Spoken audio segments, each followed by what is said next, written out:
Hi, it's Tony Marino, host of the super popular Newsmax Daily Podcast, a rundown of the day's top headlines and top highlights of Newsmax shows and interviews you may have missed, plus some sports, stock markets, and even some yucks, all packed into about 20 minutes. Search for the Newsmax Daily with me, Tony Marino, on your favorite podcast platform, and check out our entire lineup of great podcasts, including Greg Kelly, Rob Carson, and Jerry Callahan at newsmax.com/listen. Now. You are about to hear the most interesting, informative, thought-provoking, and funny show in America. On air and on the World Wide Web. This is the Rob Carson Show. And by the grace of God, it is finally Friday. So we're talking about the Democratic base, right? But what about all Americans, right? How about all voters? Voters who say the Democrats are now too liberal. Look at this percentage. What? It's 42% in 96, 48% in 2013, now 58% in 2025 of all voters say that the Democratic Party is too liberal. The Democrats are moving to the left, the far left is gaining power, and there could be some electoral repercussions because what we see right now is voters, the clear majority, say that they are too liberal. Yeah, there you go. I mentioned this, that the Democrat Party did not learn a lesson from getting keel-hauled in November of 2024, and they still haven't learned a dang thing. And it's interesting because, you know, the left is winning in little bastions like New York City and Seattle and whatnot, and they're causing the people to leave the state or leave the city, leave the state. Same goes with California. So good luck with that. Good luck with that in the midterms. And of course, the Democrat Party is guano crazy. We just need to stay positive and patriotic and soldier on and get out there and vote and everything, because all they have right now, the Democrat Party has nothing, as Donald Trump's economy steamrolls, brings back manufacturing. We've got new inflation report. Inflation has cooled. We found out this week that job creation is going through the ceiling, and the Democrats want to reopen the borders, defund DHS, and then impeach Donald Trump and give him the 25th Amendment for no good reason. Other than that, it's a great party. You should get behind them. Here is an inflation report from, of all places, CNN, ladies and gentlemen. More bad news for Democrats. Well, Kate, look, this is some encouraging news on the cost of living, right? Inflation took a big step in the right direction to start the year off. So consumer prices up by 2.4% year over year. That is an improvement from 2.7% in December that beat expectations, which were for 2.5%. Yeah, they always think that the expectation is not going to be as good, and then Donald Trump ends up blowing it away. In fact, this is a new 8-month low for annual inflation, month over month. Prices up by 0.2%. Also a step in the right direction, also beating expectation. Now, economists look really closely at core inflation, which excludes food and energy. Core inflation came in at 2.5%. That's notable because that's the lowest annual inflation rate for core since March of 2021, before the inflation crisis. Yeah, before Joe Biden blew up the economy and destroyed everything and caused the price of groceries to increase by 30%, and the price of a used car to double, and the price of a new car to another 30%, doubled the price of a house, tripled or quadrupled the price of a home interest rate and all that. Other than that, he did a great job. And they're trying to convince you, several polling companies are saying that people like Joe Biden better. Yeah, sure. Keep telling yourself all of that stuff. But here's also the President of the United States. I don't know if you knew this, but there were some unbelievable job numbers this week. And of course, they were better than expectation, because the Democrat Party hopes, it's not an expectation, it's a hope that it's not going to work. And they're always proven wrong. Do you know why? Because Donald Trump's doing what it takes to make the economy grow. So there's that. The jobs report's amazing in certain ways because we have... Are you saying that deregulation and lowering taxes and lowering the price of fuel and closing down the southern border might have a positive impact on business? Tremendously fewer federal employees. Oh, my God. It's way down. Now, I could have left them and added to what we did, and we would have had almost 100% employment. I could have gotten a great kick out of the fact that we're 100% employed. Well, in that case, you better defund ICE.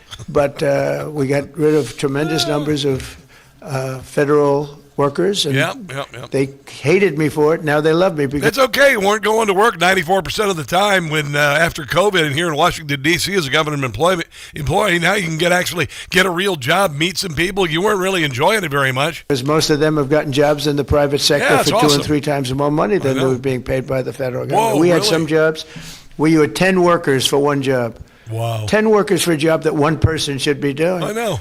And we've gotten rid of that's called a government job. Of a lot of the those jobs, and by getting rid of them, these people became available to work in the private sector. Cool. And as you know, the numbers are incredible. So the job numbers are incredible. Yeah. The financial numbers are beyond belief. Again, they thought it couldn't be done in 4 years, and I did it in 1 year. Yeah, pretty much. And the numbers you're going to see is these. I don't know if you notice also What? construction numbers, the jobs for construction workers. You know, Oh, yeah, they're building stuff. why? Because they're building plants all What? over the Yeah, I United know. States. That's why. You know why they're doing that? Because Donald Trump is bringing manufacturing back to America, and he's got $18 trillion of investment from around the world, which is unheard of in world history. Unheard of in world history. And he's saying if you build a factory here in the United States, you can write off all of the expenses, all of the infrastructure, all of the equipment this year. That's why it's happening. When these plants open in a year from now, some sooner, some a little bit later, but when these auto plants, AI plants, and thousands of other types of plants, when they open over the next period of a year, year and a half, you're going to see numbers like we've never seen before in this country. And yet, a year into Trump's term, voters say Biden was better. Maybe it's because of Apple News. Maybe it's because of Apple News, because every ounce of news on that is left wing. Harris Capps says that 51% of registered voters say Trump is doing worse than Biden. What, at being cognizant, at showing up at work, or I mean, not going on vacation? He's doing much. Yes, he's doing much worse. He hasn't been on a vacation. Rasmussen, 48% of voters say that Biden did a better job as president. What the hell? Really? Sure. 40% of the time on vacation, 60% after they removed him from the race because his brain didn't work. YouGov economists found that 46% of adults say Trump is doing worse than Biden. Okay, go with that. And then, of course, Gallup has quit tracking presidential approval ratings after 88 years. So there's that, too. So you want to believe the polls? Go right ahead. You know what I'd rather believe? I'd rather believe the results. And right now the results are pretty much kicking butt. You look at overall inflation for the first year of Trump versus Biden. Biden, overall inflation was up 4.3%, higher than Trump, just up 1%. Then it went to 9-10%. 6%. Groceries under Biden in that time, up 3.8%. I remember that. Trump, up 1.3. Oh, wow. And then when it comes to gas, this is crazy. Yeah, what about gas? It's got to be so bad for Donald Trump because, Joe Biden was such a better president. Biden up 24.4%. With Trump, it is actually down 5.4%. That's really interesting because I remember the first or second year of the Biden administration. It cost me $94 to fill my little truck, and now it costs like $40. And that is where the biggest difference is. And we heard from the HUD Secretary, Scott Turner, this afternoon. They are racing to cut red tape for construction projects because the belief among that's a new home building because you see he's the Housing and Urban Development Secretary. Officials here is that if housing is the number one place where people are getting killed when it comes to affordability, if people are cutting red tape and able to build more houses and apartments, then the prices will come down. Wow, that is just amazing how these things happen. You actually make America business friendly. Business comes, people get hired, the government gets smaller. This is Jim Gossett as the president. It's wonderful. Come on. It's marvelous. Yes, it is. It's one big, beautiful bill. Yes, it is, and it's working very fine. Traitors like Tom Tillis, this bill he wants to kill. Tillis is the latest defection. But it did pass, actually. He's not seeking re-election. Come on now. It's wonderful. It's gigantic.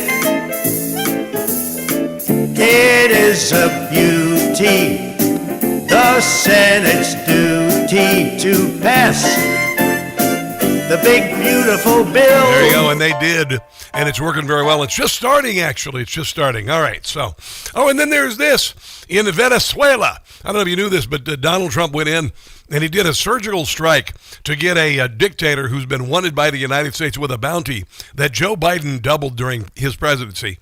And Donald Trump went in and got him quicker than you could get an Uber Eats order. And now Venezuela is kicking butt. I think in the first year, we'll see pretty significant 30-40% growth in Venezuelan oil production this year. You can continue production growth rate at a pretty good clip. Venezuela does have the largest crude oil reserves, which is a technical concept, much larger than the U.S., but yet we produce 20 times more oil than Venezuela does. So yes, are they underexploited resources? Absolutely. The people of Venezuela are underexploited resources. Here's people with a lot of technical education, a lot of passion for their country that have been living in dire poverty. 8 million have fled abroad. We got to change the game in Venezuela for a win for Venezuelans, a win for America, a win for our hemisphere. Yeah, you got it. And you know what? Freedom is spreading through the southern hemisphere. Freedom is spreading around the world. Patriotism, freedom, and faith, and all of that. And if you just hang in there, soldier on, the results are becoming very obvious. On the way, Donald Trump got rid of a whole bunch of green energy nonsense. You know that start-stop feature on your car? You can pull up to a stop sign and your engine shuts. It's really bad for the engine, by the way, to turn on and off that much. He got rid of it yesterday. The Democrats are all butthurt, including David Manure over on ABC. So we'll get to that in a minute. This, my friends, is a Friday edition of the Rob Carson Show.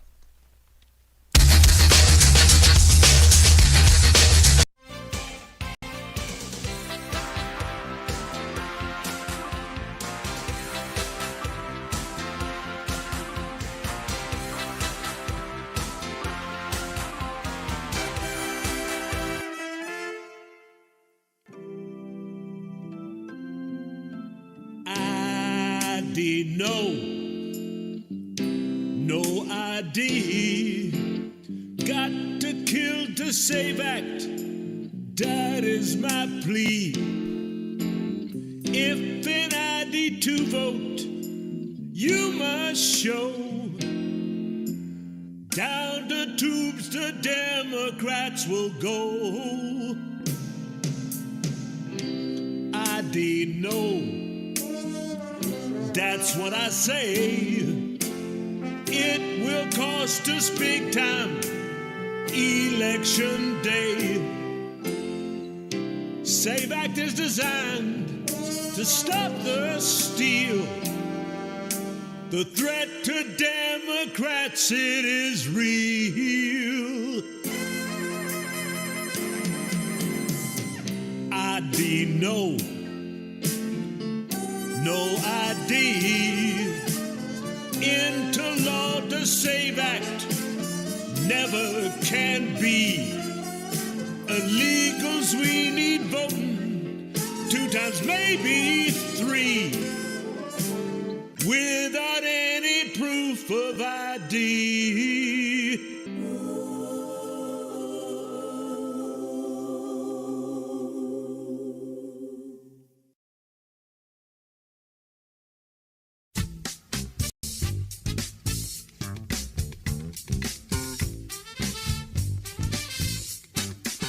I'm gonna sue Lou. Nothing he said is remotely true. I'm gonna sue Lou. I'll have my day and make him pay. I'm gonna get my way. I plan to sue Lou. Ted's in trouble, just watch him sweat. A summons he is gonna get. The lies he told publicly. Makes them slander us, he defamed me. Ted's liable, he darn well knows. Sue him for $10 million. He'll pay through the nose. When I sue Lou,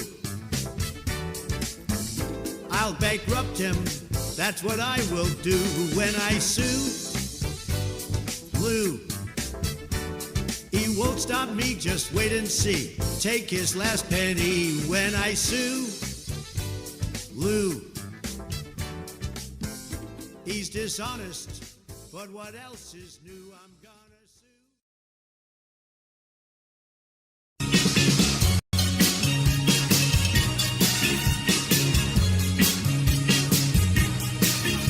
With the actions he's taken, Jacob Fry is making Minneapolis a clown town. Ice Fry's a pose, and while Tim Walz is dozing, city has become a clown town. Ilhan Omar's hiding fraud, Keith Ellison's obstructing a war on law enforcement. Jacob Fry's conducting.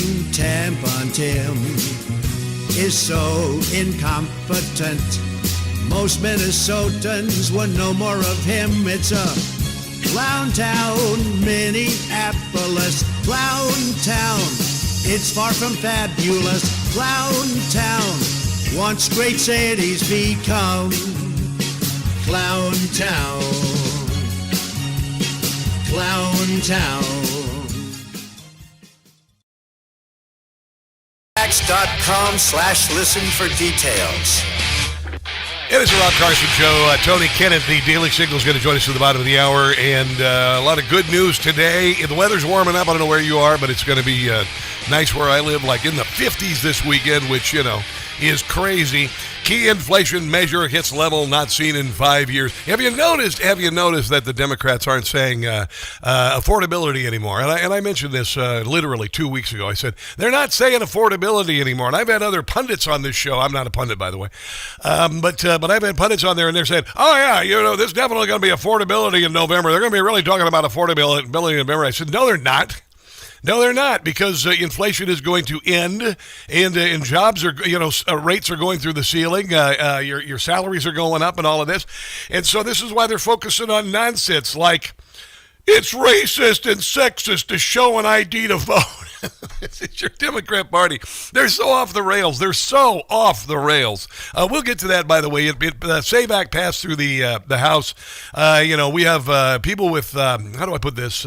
No balls in the Senate, and so it's amazing. The Republicans, when they're in power and they don't have they've got both houses of Congress, they roll over like armadillo in the middle of a highway and just get kind of spun around by cars, just spun around by Democrats driving by either direction.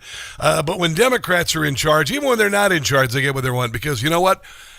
Some of our Republicans, again, did I mention they don't have balls? Yeah, they said that. I actually said that on the radio. Holy hell. Wow. That is just crazy. But things, here's the deal. We've got to succeed in a vacuum of no good news being reported by the media. We heard Caroline Levitt earlier this week said, well, since you're not going to ask about all the good news, I'm going to go ahead and tell you, because you want to focus on the empty well of Epstein with regard to Donald Trump. You want to focus on voter ID being racist and sexist, which means that, by the way, and ladies, I would use this, and you too, you people of color, when you go in to get a car loan and they ask to see your ID, you tell them that is racist and sexist, and you're not going to show them an ID. Do that. Do that and see what happens. Maybe if you're trying to apply for a loan to get a home or something, just tell the people you don't need to show an ID because it's racist and sexist. There you go. And did you know that they passed voter ID in the state of Arizona? And have you heard the stories about all of the people of color and women who are streaming out of Arizona and all of the lawsuits against Arizona because it is racist and sexist to require an ID to vote? Oh, yeah. No, it's not happening because it's not racist and sexist to require an ID for anything. So there's that. Let's talk a little bit about Donald Trump getting rid of all this nonsense regulation, green energy nonsense, by the way. Here is Donald Trump yesterday with Lee Zeldin. But I'm pleased to be joined today by EPA Administrator Lee Zeldin, who you all know, and probably a racist, announced the single largest deregulatory action in American history. Which will really hurt people of color and indigenous people and women, I guess. History. Yeah. That's a big statement in American history. And I think we can add the words by far. By far, yes. Under the process just completed by the EPA, We are officially terminating the so-called endangerment finding, a disastrous Obama-era policy that severely damaged the American auto industry and massively drove up prices for American consumers. It also made cars suck, like the Ford F-150 Lightning. Oh, my God, if you still have one of those. I mean, what are you doing with it, really? Is it lawn ornament? What are you doing? Prices. I'd use that front-end trunk of that and open it up and just fill it with some nice dirt and some azaleas or something. I don't even know flowers. But, kind of like you used to do in the, with the bathtub grotto when you were a little kid, if you're a Catholic. Went up. Incredible. You could make it a grotto. You could put the Virgin Mary in there and then put some azaleas around it. For a worse product. This action will eliminate we had a bathtub grotto. over $1.3 trillion of regulatory costs and help bring car prices tumbling down. Yeah. They say $2,400 to $3,000 price cut on the cars. Dramatically. Yeah. You're going to get a better car. You're going to get a car that starts easier, a car that works better. And you don't have to buy a piece of crap EV. That is, for posers, by the way. Here he is talking about that stupid, that feature that turns the engine off when you pull up to a stop sign or a stoplight, and it turns off, and you got to hit that little A button, turn it off. I have to do that every time I get in and buck my Bronco. It's just ridiculous, and it's really not good for the engine to start and stop the dang engine. Every time you stop in traffic, it's the dumbest thing ever. It doesn't save any fuel. It doesn't make the animals, the planet better. It doesn't keep the polar bears from dying of heat exhaustion or something. It's the dumbest thing ever. Forced the hated start-stop feature dumb thing. onto American consumers, which unnecessarily shuts off a car's engine when you stop at a red light. In other words, the engine goes off. That's great. They need that for Democrats when they sit down on the couch. If they just shut up, and then stop talking, wouldn't that be kind of cool? There's no feature. There's no feature for that. The endangerment finding was also used to impose the massive. You have some leftist people over to your house for dinner. As soon as they sit down, the start-stop option starts, and they just shut up. That'd be kind of nice. Really very expensive electric. Yeah, but last night David Manure on ABC. Oh, he had his panties in a bunch, and I mean that literally. Tonight, President Trump has repealed U.S. power to regulate climate in this country. U.S. power to regulate climate in this country. Everything he just said there was so stupid because you can't regulate the climate for your country because we're a part of this thing called the planet Earth. And officially rejecting the science. And what this the science is bullcrap, David Manure. Now clears the way for. Critics tonight arguing this is not only dangerous for the environment, but for your health. Yeah, sure. Yeah, and none of that bullcrap has come true. You don't believe me? Here, just listen to this little montage. Federal report today predicted possible catastrophic warming of the Earth by the 1990s with a strong climate change. What scientists are telling us now is that the threat of an ice age is not as remote as they once thought. During the lifetime of our grandchildren, Arctic cold and perpetual snow could turn most of the inhabitable portions of our planet into a polar desert. But the scientists are telling us that we don't get our act together within the next 8 or 9 years. We're talking about cities all over the world, major cities going underwater. Yeah, that's a bunch of crap. Here's another one. This is from years ago with Matt Lauer, who hasn't worked in years because he used to lock women in his office. Today, life on Earth is disappearing faster than the days when dinosaurs breathed their last. No, it's not. But for a very different reason. Why? Us Homo sapiens are turning out to be as destructive a force as any asteroid. Hey, that's Homo sapien phobic. Earth's intricate web of ecosystems thrived for millions of years as natural paradises. Till we came along, paved paradise, and put up a parking lot. Oh, my God, he quoted Joni Mitchell. That even made it worse. Paved paradise, put up a parking lot. That was the dumbest song ever, by the way. He's talking about DDT, which getting rid of it killed hundreds of thousands of Africans of malaria, even though it isn't toxic. I know. Hey, we got Tony Kinnett from the Daily Signal coming up. You know it's going to get good, as though it could. I don't know. Anyway, it's coming up. Don't go anywhere.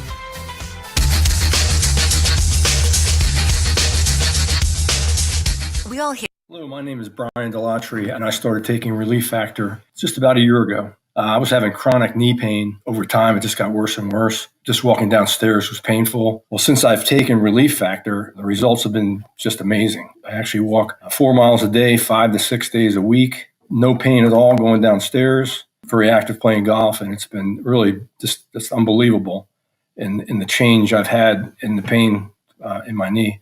Hope that someone who's experienced the same type of pain gives Relief Factor a try. And I guarantee if you get the results that I have, you'll be very happy. I'm going to continue using the product because I am now pain-free. Don't wait. If you're dealing with daily pain, launch your 3-week quick start and see what Relief Factor can do for you. Go to relieffactor.com. That's relieffactor.com. How will it feel to be out of pain?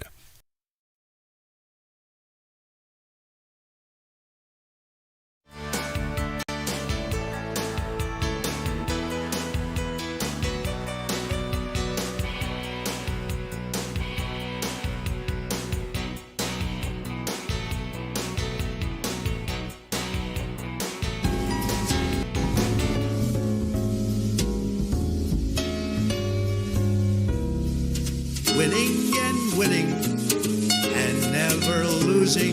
Results that drive Nancy Pelosi to boozing.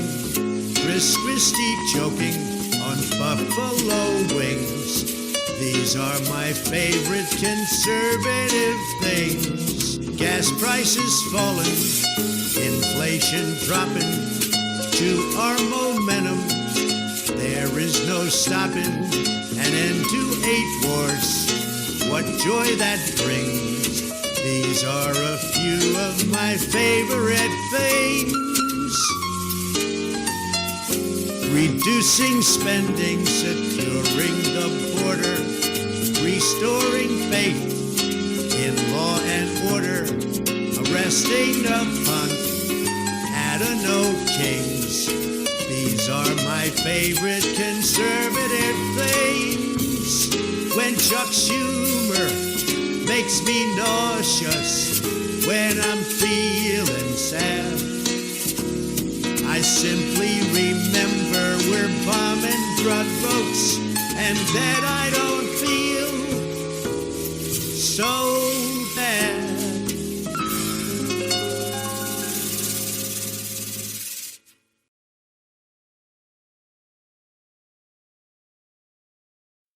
Hey guys, it's Carson for Quince. A well-built wardrobe is about pieces that work together and hold up over time. That's what Quince does best. Premium materials, thoughtful design, everyday staples that feel easy to wear, even as the weather shifts. Quince has everyday essentials. I love the quality that lasts, by the way. Organic cotton sweaters, polos for every occasion, lighter jackets to keep you warm in the changing season. The list goes on. Now, Quince works directly with top factories and cuts out the middleman.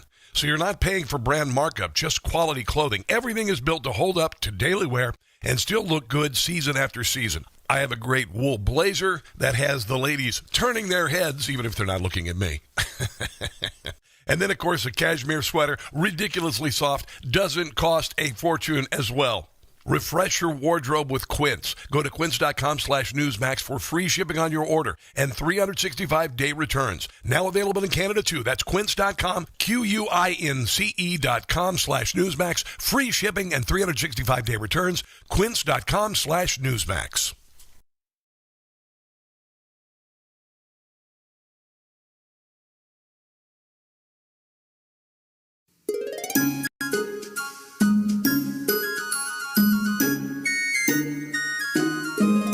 Somalis are all on welfare, and the Dems just seem to not care. Ilhan Omar, she needs to go. GTFO, GTFO, GTFO. Many are anti-Semitic. Their statements have been pathetic. They're a threat to all you know.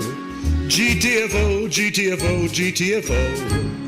They are always expressing hate of America. Why are they here? Must deport before it's too late. Talk about holiday cheer. Our language, they will not learn it. Own money, refuse to earn it. They are gaming the system so.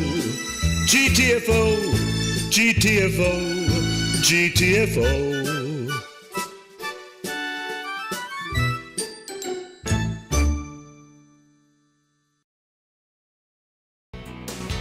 don't deserve it. Rob Schneider. That's a problem. Yeah. And they can be manipulated into doing things that are not in their best interest. And that's why, Greg, I want our audience to consider amending the 19th Amendment. Okay. Really? How's that? Now, I'm not saying, no, whoa, women, I'm not saying I don't want you to vote. I'm just saying not for the important stuff. Yeah. No, but let me hear me out. No. You can still vote. No. There's plenty of, ladies, there's plenty of things for you to still vote for. America's Got Talent, Dancing with the Stars, the school board, Employee of the Month at Whole Foods. There's plenty for you to still get excited about and vote. I'm just saying for the big stuff, leave it to the less suicidal, empathetic humans, men. There you go. That is Rob Schneider. I mean, obviously, no one would consider that. Tony Kinnett is with the Daily Signal. He also hosts a great radio show on WIBC in lovely Indianapolis, Indiana. How you doing this glorious Friday, my friend? Dude, it's Friday. I've wanted it to be Friday for several days. Oh, yes. I'm probably going to break a few people over my knee. I am saltier than the Pacific. Are you? Good for you. Even the Great Salt Lake? Oh, sir. I don't know if there's enough Mormons to scoop up the salt for this lake over here. I know. You know, it's really funny. You've got these great, employment number this week through the ceiling. You've got inflation completely flatlined in all of this. You've got polls saying that people miss Joe Biden. And the Democrat answer to all of it is to go after the guy from ICE, then go after Pam Bondi, and then shut down the DHS, and then say that voter ID is racist and sexist. That's their plan. You know, I really don't think that when we're looking at the kind of broader country perspective now, they realize how much rope they are handing themselves to hang themselves. I know. Because right now you have the far left, like the Bernie Sanders kind of people, taking over the rest of the party. Yes. You have the young socialists going out there, while at the same time, Harry Enton is out on CNN on the poll side, begging the left to realize the country thinks they are way too liberal. Yeah. So at some point, I mean, goodness gracious, Rob. I mean, something has to pop or break or stretch or something. Yeah, well, it's certainly stretching. But, you know, the thing is they didn't learn anything from 2024. And it was immediate that they didn't learn anything. And they decided, okay, you know, we didn't give them something that was left enough. We needed to take it even more left. Now, this, in the meantime, we've seen California. People are streaming out of California. Once again, I think it's 6th year, the most outward bound state in America. Even though it is paradise on earth, they've made it to a crap sandwich. We see Zoran Mandami, who is ushering in this new era of a socialist workers' paradise with, the warmth of collectivism, killing 19 people from exposure, and nobody's moving there, and nobody's moving to New York. Nobody's going, oh my God, socialism won, we got to go to New York. Nobody's looking at Seattle and going, oh my God, socialism won, we got to move to Seattle. And yet the Democrat Party is saying that's a winning ticket. Exactly. Great example. You got Tim Walz up there in Minnesota, and then you got Keith Ellison doing the same nonsense in front of the Senate. But that Zoran Mamdani point is really the best encapsulation of where the left is going, because it's the millennials and the Gen Z, 45 and under, that is driving this at this point. That is who is behind the wheel for the left. And they have decided that whenever they get in power, they're just going to start tearing things down. Maybe it's just a divider wall. Maybe it's a load-bearing wall. Who cares? They know it's racist and sexist and xenophobic and polyphobic and photosynthesis, and so they tear it all down. And then they stand there in awe as the building falls and kills a bunch of people, like the 19 in New York. Yeah, listen to this. We had no idea that would happen. Listen to this. This is an idiot Gen Zer in New York City talking about what happens when all the millionaires, the entrepreneurs, pull up stakes, take their businesses, and leave. What do you say to this folks who say, well, if you tax millionaires, they're going to leave the city, and the top 1% pays 40% of the taxes in the city, so what happens if they leave? What's your response? Well, that's what I would say. It's like we should take their business and we run it like for the city ourselves. So if they take their business to Florida, you feel like you can keep it here? I mean, they can't leave the building. They can't we just take over the building. I mean, if Donald Trump takes his leaves, we can run the Trump Hotel. I mean, we've never run anything before. Do they believe that factories just spawn the resources to turn into finished products in the factory? Yeah. Do they think that they really do believe that every morning the fairy godmother visits Walmart, bippity-boppity-boo, and Yeah. the groceries just appear in the store. Yeah, did you see the state-run grocery store in New York yesterday? It looked like, when I was growing up with these real discount, this is where my family shopped, these discount grocery stores that were called a generic store or whatever, and you'd go in and they'd still have the produce in the boxes, and you would just grab it out of the box. and all these idiots are standing in line, and they each get a bag. Okay, a bag. They stand in line, two or three blocks down the street with a bag. It was so reminiscent of pre-fall of the Berlin Wall, East Berlin. They think it's a great thing that they get a free bag of groceries from the state-run grocery store. And on the flip side, this has Bernie Sanders crying into his pillow every night.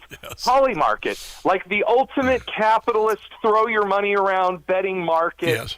Just the fetish hedonistic dream of the capitalist in the 1920s. They've opened up a supermarket also in New York City. And the food is just flowing. It's just flowing out of pipes and gutters. It's flying off the shelves and it's restocked instantly. And it makes the state-run grocery store look like, well, state-run grocery store. Yeah, I give it a year, if that. Now, I lived in Kansas City, and I remember I was kind of house hunting, thinking about staying in Kansas City. Dear God, what was I thinking? But anyway, and nothing against Kansas City, just I need to get out of there. So I'm driving around. I go to this because I like to go to grocery stores, right? I don't know. I do all the shopping. I like to discover stuff, whatever, And so I go to this grocery store, and I'm wondering why at noon on a whatever day there's nobody in the parking lot. And so I get out of the car to go into this grocery store, and I walk in, and it was a dystopian.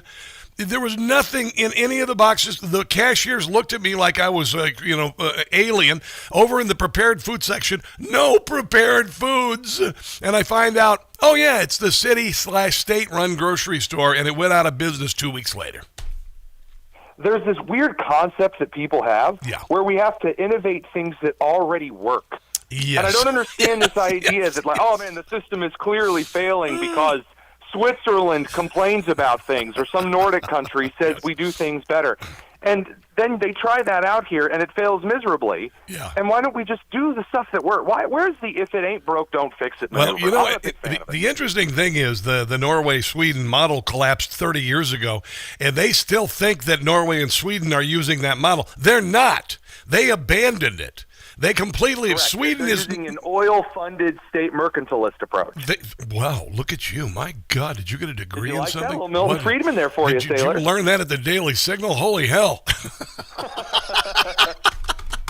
All right, Tony Kinnett. I got more coming up. I got a whole bunch of stuff on the other side of the break. Tony is saltier than a pretzel today, and we will continue this conversation on the other side of the break. This is the Rob Carson Show.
WCBM.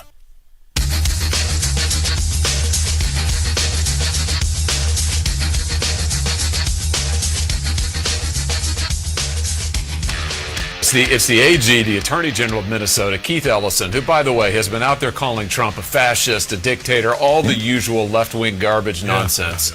And the reason he's doing it, Jack, is because he's a crook himself. Yeah. And he just wants to talk about anything other than the fact that he was right at the center of the Minnesota fraud scheme. This is the Attorney General of the state. He should be prosecuting bad guys, and instead, he had the Somali crime ring into his own office. He took $10,000 in donations from these people, and in return, he asked his staff to get the investigators off their backs. I mean, it's unbelievable. He should be in jail, and he was trying to fight me on it and talk over me. I mean, he couldn't. You should have seen his eyes. You know, he couldn't believe. Oh yeah, totally. You know, I think it's a pretty good deal here. You can go to Minnesota, open up a daycare center with no children, or claim your kid has autism, make millions and millions of dollars, and buy off the AG for $10,000. Holy hell!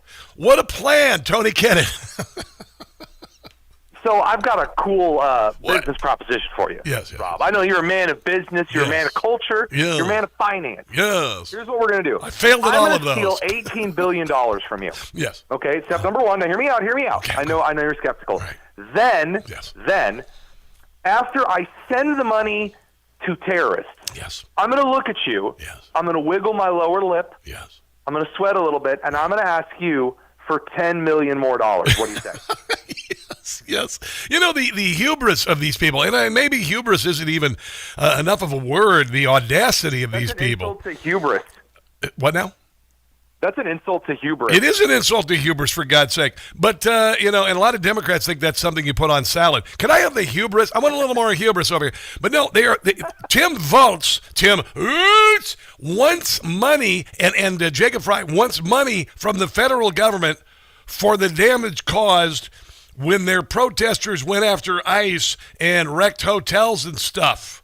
Now, realize in every other state where ICE is going in and getting illegals, no damage has taken place.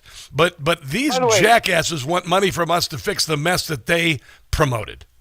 Do you recall the money that Tim Walz doled out after the Summer of Love riots burned down, for example, businesses, restaurants owned by firefighters in downtown Minneapolis? Nothing. They got a middle finger, and the National Guard telling them to stay in their homes unless they were rioting. That's what they got back in 2020. Now, all of a sudden, though, because some illegal immigrants are too scared to go out because they're not citizens, they can't prove they're citizens. They're staying there in their homes, therefore, I guess, crippling the dirt, beans, and rice restaurants of the Somali restaurant scene or whatever. You know, I'm surprised that they aren't franchising these Somali restaurants, because Somali food is, I don't even know what the hell it is, actually.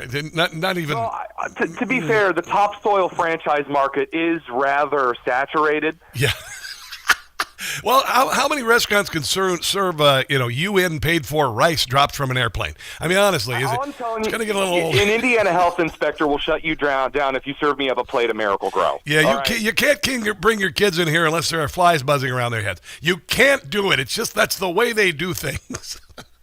Speaking of the way they do things, since we're on this particular thing, they've now decided to say that this is going to cause generational trauma, everlasting, like it's a Willy Wonka gobstopper. My goodness, this is the most ridiculous gobstopper of suffering I've ever seen. Oh my gosh, it's Ilhan Omar. You probably don't know me. I'm Ilhan. Dude, what is this? Are we seriously trotting this out now? Yeah, I want you to listen to Amy Klobuchar putting on an Oscar-winning performance yesterday. You know, you ever notice, like, when my mom, I love my mother, I miss her so much, but there were times that she would put on the tears just to lay on the guilt. Good Catholic mom. You know, you Jewish people can understand this. And this is what she tried yesterday. So you tell me how these actions have made our state more safe. It's the opposite. No, actually, Tom Homan said that they rescued 3,364 children who had been trafficked and lost. School attendance down. Here comes a tear. Families living in fear. People staying home. Restaurants and businesses feeling. You made them stay home during COVID. The impact. Operation Metro Surge costing our Minnesota economy an estimated $80 million per week. All for the shock and awe. We're such a... and it never works. It never works. You never have sympathy. You just get mad at your mom. You're just like, oh, God, Mom, come on. Oh, Mom. Has anyone noticed at this point that Amy Klobuchar just sounds and looks like Tim Walz doing a girl voice with a wig? Kind of similar. I mean, I know obviously same place, same accent, but I mean, seriously, it's the same thing. At some point, you got to wonder. It's like how no one has ever seen that one actress, the homeless lady from Home Alone 2 and Piers Morgan in the same room. Yeah. You know what I'm talking about. This is the same thing. Have you ever seen Klobuchar and Tim Walz next to each other? No, I never have. Have you noticed that Jacob Fry doesn't sound like either one? He doesn't sound like he's from Minnesota. He walks in, hello, I'm Jacob Fry. There's no thing. Cheap tech product. What? He sounds like he's trying to scam me into a cheap tech product. I swear to God. Like some kind of Facebook knockoff, that's Jacob Fry. Well, he's the Justin Trudeau of Minneapolis, is what he is. He's totally the Justin... Dude, he's totally the Justin Trudeau of... So what's going to happen with this government shutdown? The stupidity of it, by the way, is that ICE has already been funded through the end of the Trump administration. And so here we go again. I think it's going to backfire more than ever because people like... We just saw 2 weeks ago Harry Hinton saying people love the deportations. They may disagree a little bit because they believe the propaganda about ICE, but Donald Trump defused that. So what's going to happen now? Well, I can't speak for the political futures of guys Justin True Discount as far as Jacob Fry is concerned. I made that one up just for you. You're welcome. Yes, thank you. But I think that in the next couple of weeks, I do agree with some of the analysis from guys like Ben Shapiro, for example. The Democrats may have theoretically kind of won the battle here, but they are already losing the war because they wasted all of the 1.5 ounces of political capital that they shoehorned in here on going against voter ID and then insulting all black people, all women, all poor people. I mean, they think black people and poor people are the same thing. Yes. So, I mean, again, it's a lose-the-war situation for them. And I think that, again, all of this does, in fact, once again, hinge on whichever crew acts the most mature and normal. And, I mean, if this means we get Tom Homan instead of Kristi Noem, if this means we get Todd Blanche instead of Pam Bondi, okay. Yeah. Cool. Yeah, and by the way, Operation Metro Surge, which is being winding down, was the counter to Justin Trudeau, a.k.a. Jacob Fry's insertion, which was called Operation Metrosexual. Hey, thank you. I'll be here all week. Boo. It wasn't worth it. Just not even worth it. Not even worth it. Not even worth it. Not even. I don't want you to try to counter some of your punchlines on a Friday. It's just it's a fool's errand, is what it is. No, I thought fool's errand was what we were calling Tim Walz VP run. Hey, okay. All right, brother. Tony Kinnett, where can people find your glorious presence online? Go find us over on YouTube, Daily Signal stuff. You can just search us on your fancy internet machine. We'll come up, I promise. All right. We'll talk again soon, bro. Have a good weekend. Let's come back in a second. This is the Rob Carson Show.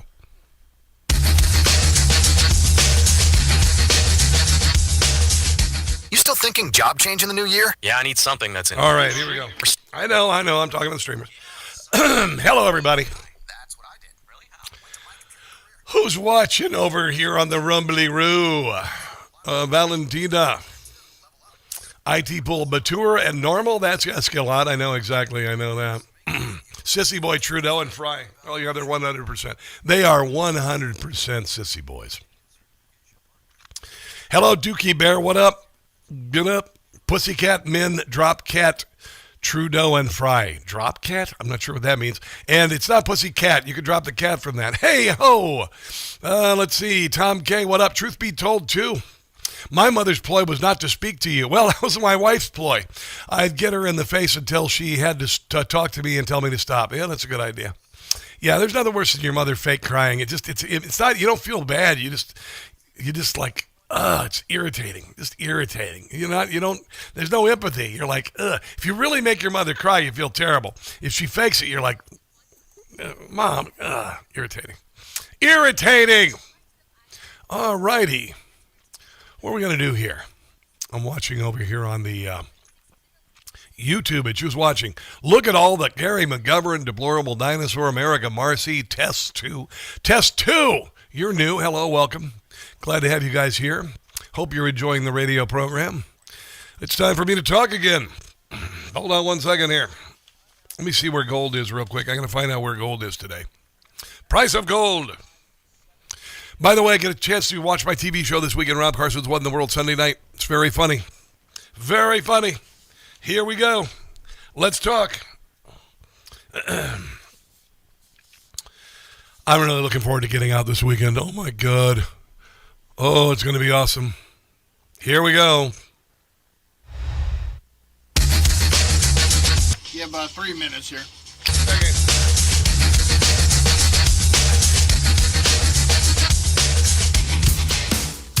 Tony Kinnett, it's always a lot of fun. So gold is at just over $5,000. Just over $5,000 today, 5,019. Gold is tempting you. Gold is telling you, hey, man, the price is down a little bit. It's time for you to get some gold. I'm looking up here on some of the trending headlines. Jim Cramer says gold is where you need to put your money. Tokenized gold having a major impact on the broader bullion market. Gold holds $5,000 floor as consumer delinquencies reach highest level since 2017. Those are the kind of things that are uncertain in society that cause gold to be more valuable. Whenever there's uncertainty, and there's still uncertainty around the world, but it's coming together. There's a number of reasons why gold has gone up 700% in the last 20 years, like Nancy Pelosi's portfolio. More than any other commodity on earth, gold thrives during uncertainty, which is why it's a crucial part of a balanced strategy. I just turned over a 401k that had just been lying there like Joe Biden on the beach a couple weeks ago, and I got in at about $4,700. $4,700. It was $5,600 a couple weeks ago. I got it at $4,700. I'm going to sit on it because I'm not going to be retiring for about another 10 years or so.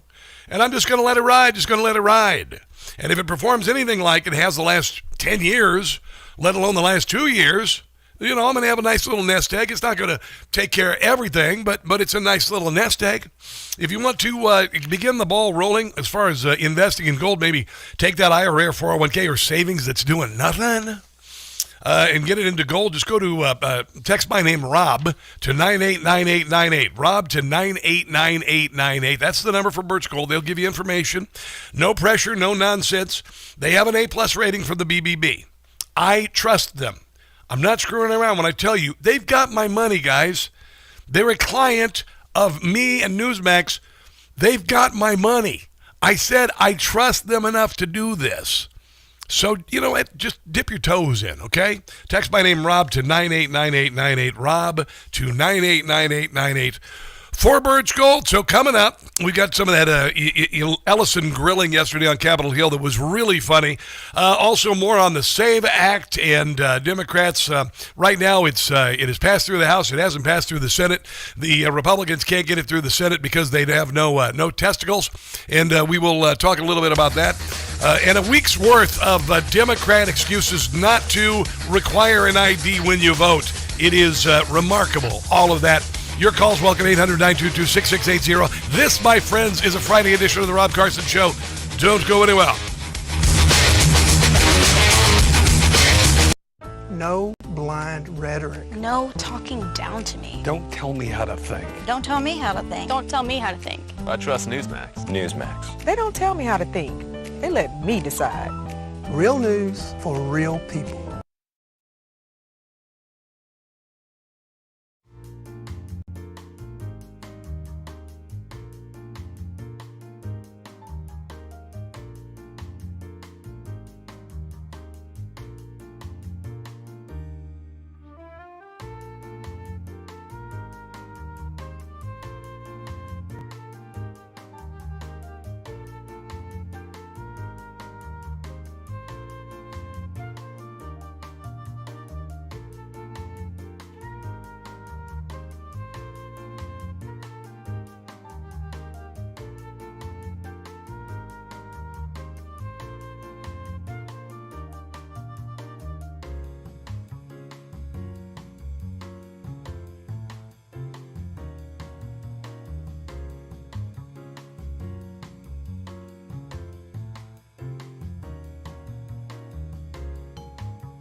most interesting, informative, thought-provoking, and funny show in America. On air and on the World Wide Web. This is the Rob Carson Show. And by the grace of God, it is finally Friday. I'm actually looking forward to a weekend for the first time in a while. I don't know, just been very busy. It gets to be a little exhausting, entertaining all the idiocy of the Democrat Party on the left. And you get kind of tired of just arguing with nonsensical people. And it's becoming to just not only become laborious, but I just don't have time for it. I was at a pizza joint the other night, hanging out, waiting for my pizza, and I was talking to this guy, obviously a Democrat and the whole deal. And just the conversation leaned into, Donald Trump, I don't know, man. My life isn't that much better. It was better under Joe Biden. And I asked him, I just said, dude, did you notice that home prices doubled and the price of rent went through the ceiling, the price of groceries went up 30%, and 1 year it went up 10%, and the price of a mortgage, and he just kept arguing the same thing. I finally said, I'm just done. I don't have to. I told him, I said, I don't have time to argue with ignorant and stupid people. And honestly, I have no time for it. And I'm big enough that it was like, he wasn't going to go, oh yeah, you want to fight? I'm like, no, it wouldn't be a good idea. And I said, I just don't have time. I don't have time for your nonsense. I don't have time for your nonsense. And I call it out as nonsense. If you've got somebody who's got gauged ears and purple hair and they say, yeah, well, a girl can become a boy. I don't have time for your crap. Honestly, life is too short to entertain stupid crap. Like, it's racist and sexist or ask for an ID to vote. This could be very liberating, actually, when you think about it. I mentioned this last hour. Because if it is racist and sexist, it is an affront to human dignity. It is a burden that none should carry. Then you should demand everywhere you go, where they ask for your ID, to say no. That's racist and sexist. Because clearly, if it's racist and sexist to ask someone for an ID to vote, then it is racist and sexist to board an airliner. It is racist and sexist to purchase a car. It is racist and sexist to register your car and get your license. It is racist and sexist to obtain a passport, but you can't do that because getting a passport is racist and sexist. If you, for instance, you want to rent a hotel room, racist and sexist. Just tell them, no, I'm not showing you an ID. I don't have an ID because it's racist and sexist. And because I'm a person of color, I'm too dumb or, have a criminal record. And because I'm a woman, it's because, I had to change my name when I got married and it's sexist for you to ask me for. This is your Democrat Party. There's your Democrat. If it is racist and sexist to vote, then it is racist and sexist to join the military. It is racist and sexist to adopt a child. It is racist and sexist to demand an ID when you adopt a pet, for God's sake. Are you hearing me, crazy cat ladies in Minnesota? You cannot get a cat without showing an ID. But if you don't have an ID, you just tell them it's racist and sexist and say, give me my kitty. That's what you got to do. Rush Limbaugh used to have a thing, he would say, uses absurdity to point out the absurd. And that's, I guess, what I kind of did there. But I'm just using the same logic that the left does. Because if it is racist and sexist to show an ID to vote, then it's racist and sexist every time you have to show an ID. It has to be that way. It just has to be that way. Here is Donald Trump talking about the SAVE Act, which John Thune can't seem to get pushed through the Senate. It's called the Save America Act. We've changed the name. They changed it. It's the Save America Act. Yeah, let me spell it out for you. Save America. Do you get it? We're going to write that down. Just go ahead and write that down. And the Democrats are against it. I heard one of them say, we will stop the Save America Act. Yeah. No, we're trying to save America. Yeah. And it has to do with largely voting. And basically it's got three very simple points. It's got voter ID, photo ID, but voter ID with a photo. Look at all these other countries that are racist and sexist and require an ID to vote. Iceland, Sweden, New Zealand, Denmark, Canada, Ireland, Switzerland, Finland, Australia, Luxembourg, Netherlands, Germany, Australia, Malta. Malta? Malta, UK, Spain, Mauritius, what the hell is it? I don't even know. Uruguay, Japan, Italy, France, South Korea, Costa Rica, Lithuania, Slovenia, Cyprus, Belgium, Chile, Taiwan, India, Czech Republic, Israel, Jamaica, Latvia, Slovenia. Look at all these racist and sexist countries. Singapore, for God's sake, Honduras, Ecuador, Iraq, Pakistan, Venezuela, Lebanon, Thailand, Kenya, Turkey, Bolivia, Ukraine, even Somalia. Man, just the racism and sexism just is traveling around the world. But oddly enough, it's not controversial, even if the Democrats want to save us from it. Take a look here. Favorite photo ID to vote. 85% of white people favor it. 82% of Latino. 76% of black Americans favor it. Because they're all racist and sexist. Favorite. So the bottom line is this. Voter ID is not controversial in this country. It is the Democrats who want to stay in power and keep the gravy train going to their friends and themselves. A photo ID to vote is not controversial in this country. It is not controversial by party, and it is not controversial. No, it's the dumbest thing in the world. It's the dumbest excuse in the world. And if there were another excuse they could use, they would use it. But this is the one they're hanging their hat on. Controversial by race. The vast majority of Americans agree with Nicki Minaj that, in fact, you should have a photo ID. And when Nicki Minaj, it's that obvious to Nicki Minaj, then it should be obvious to everybody. Scott Jennings was on talking to Abby Phillips last night on CNN, and it's remarkable. They have the dumbest people host the show, and the panelists are smarter. Although, generally, Scott Jennings is the only smart person.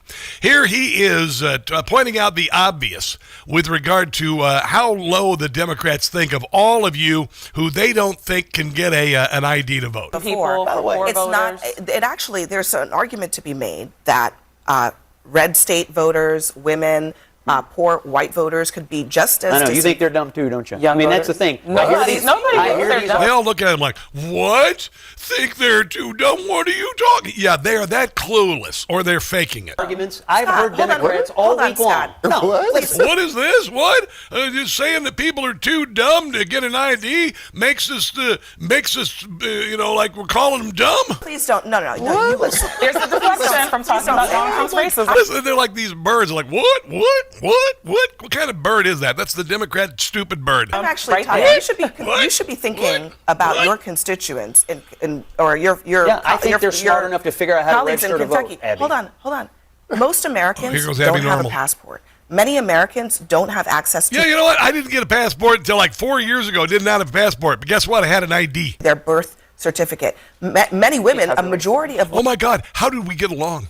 How in the hell did we get along through 250 years of history until this year? This year, when people were too stupid and unable. I mean, just like again, an armadillo in the middle of the highway on its back. This year, people are this helpless. Women who change their names. Oh yeah, it's because they're debating whether to get an ID to vote, so that votes aren't stolen by the Democrat Party. For marriage, have to provide additional proof that they've changed their. Yeah, you do. Go get it done. You got 9 months. Always names in order to register to vote. I have heard Democrats Scott, make these same why don't you actually arguments. respond to the substance of what I'm saying? Your substance is crap. And the substance is this. You know what you do with crap? You flush it. This about something that it's not. It's not just about voter ID. It's women, also about black who has voters, access and rural people are too stupid to figure out how to register to vote. That's what she's saying. Democrats have been making this argument all week. The country that's built on rugged individualism in the year 2026, now after all that we've been through, some people in our country who have struggled to succeed, to set records, to become famous around the world, to invent, suddenly they're all helpless to get an ID. And it's all because the Democrat Party doesn't want the vote to be fair. They want to steal votes. It's very obvious. Here is Elon Musk. Elon Musk, who was called a Nazi because he wanted to get rid of government waste, talking about it. So California and New York and Illinois lie like crazy. Yeah. and say that these are all legitimate payments. Well, these days that I think they're even admitting that they literally want. They bring in third world people who go, "Oh my God, I've never eaten so well in my life with this, $4,000 a month in SNAP benefits and free rent and all of that. I lived in a mud hut in Somalia, for God's sake. I'm going to vote Democrat forever if you pay me." Hundreds of billions of dollars for illegals. Yeah. You get these transfer payments for every. I know you're thinking what I said there was outrageous, but it's actually a perfect distillation of what they're doing. Government program you can possibly think of, New York, Illinois, and other states, when they would lie, there was no actual enforcement to say like, hey, you're lying. These payments are fraudulent.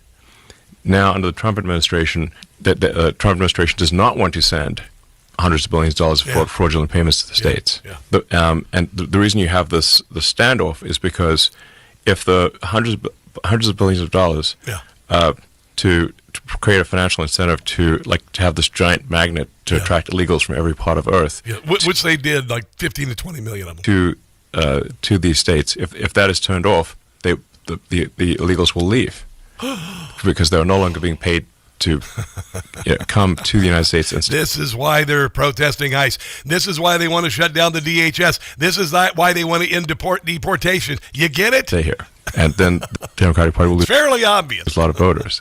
The Democratic Party wants to destroy democracy. Yeah, they do. By importing voters. Yes. The Republican Party disagrees with that. And the ruse is that if you don't accept... And if you don't believe me, when was the last time you were allowed to go live in the Roosevelt Hotel in Manhattan for a year without paying a dime while getting free SNAP benefits and free child care? Oh, yeah, you'd never get that because you're an American citizen. Let's take a break and come back. This is The Rob Carson Show.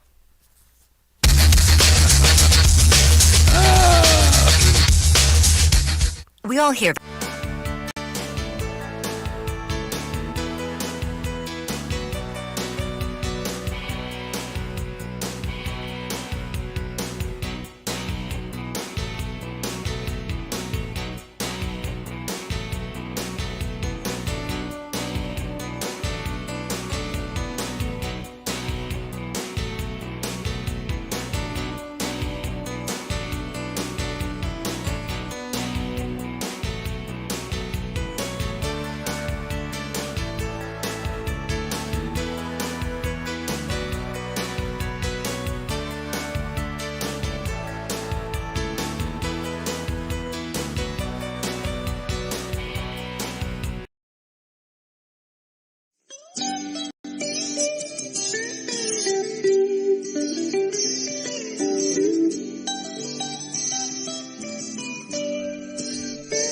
I am woman, not a man, despite this new transgender ban.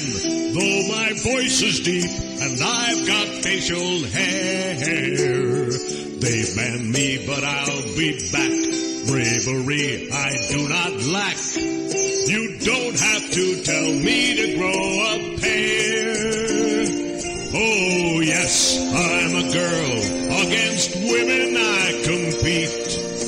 People wanna hurl when I win another meet. Swimming medals, I will steal all of them.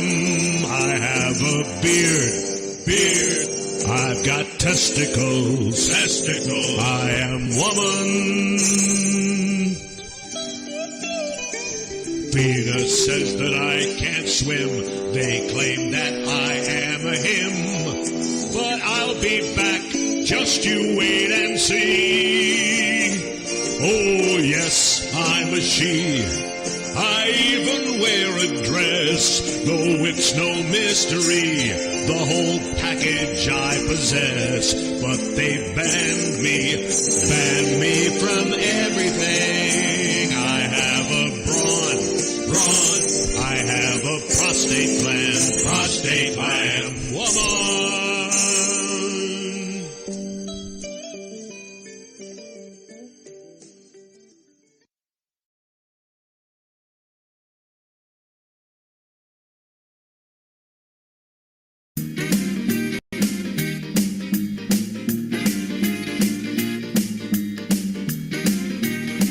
Well, I'm gonna pay a visit.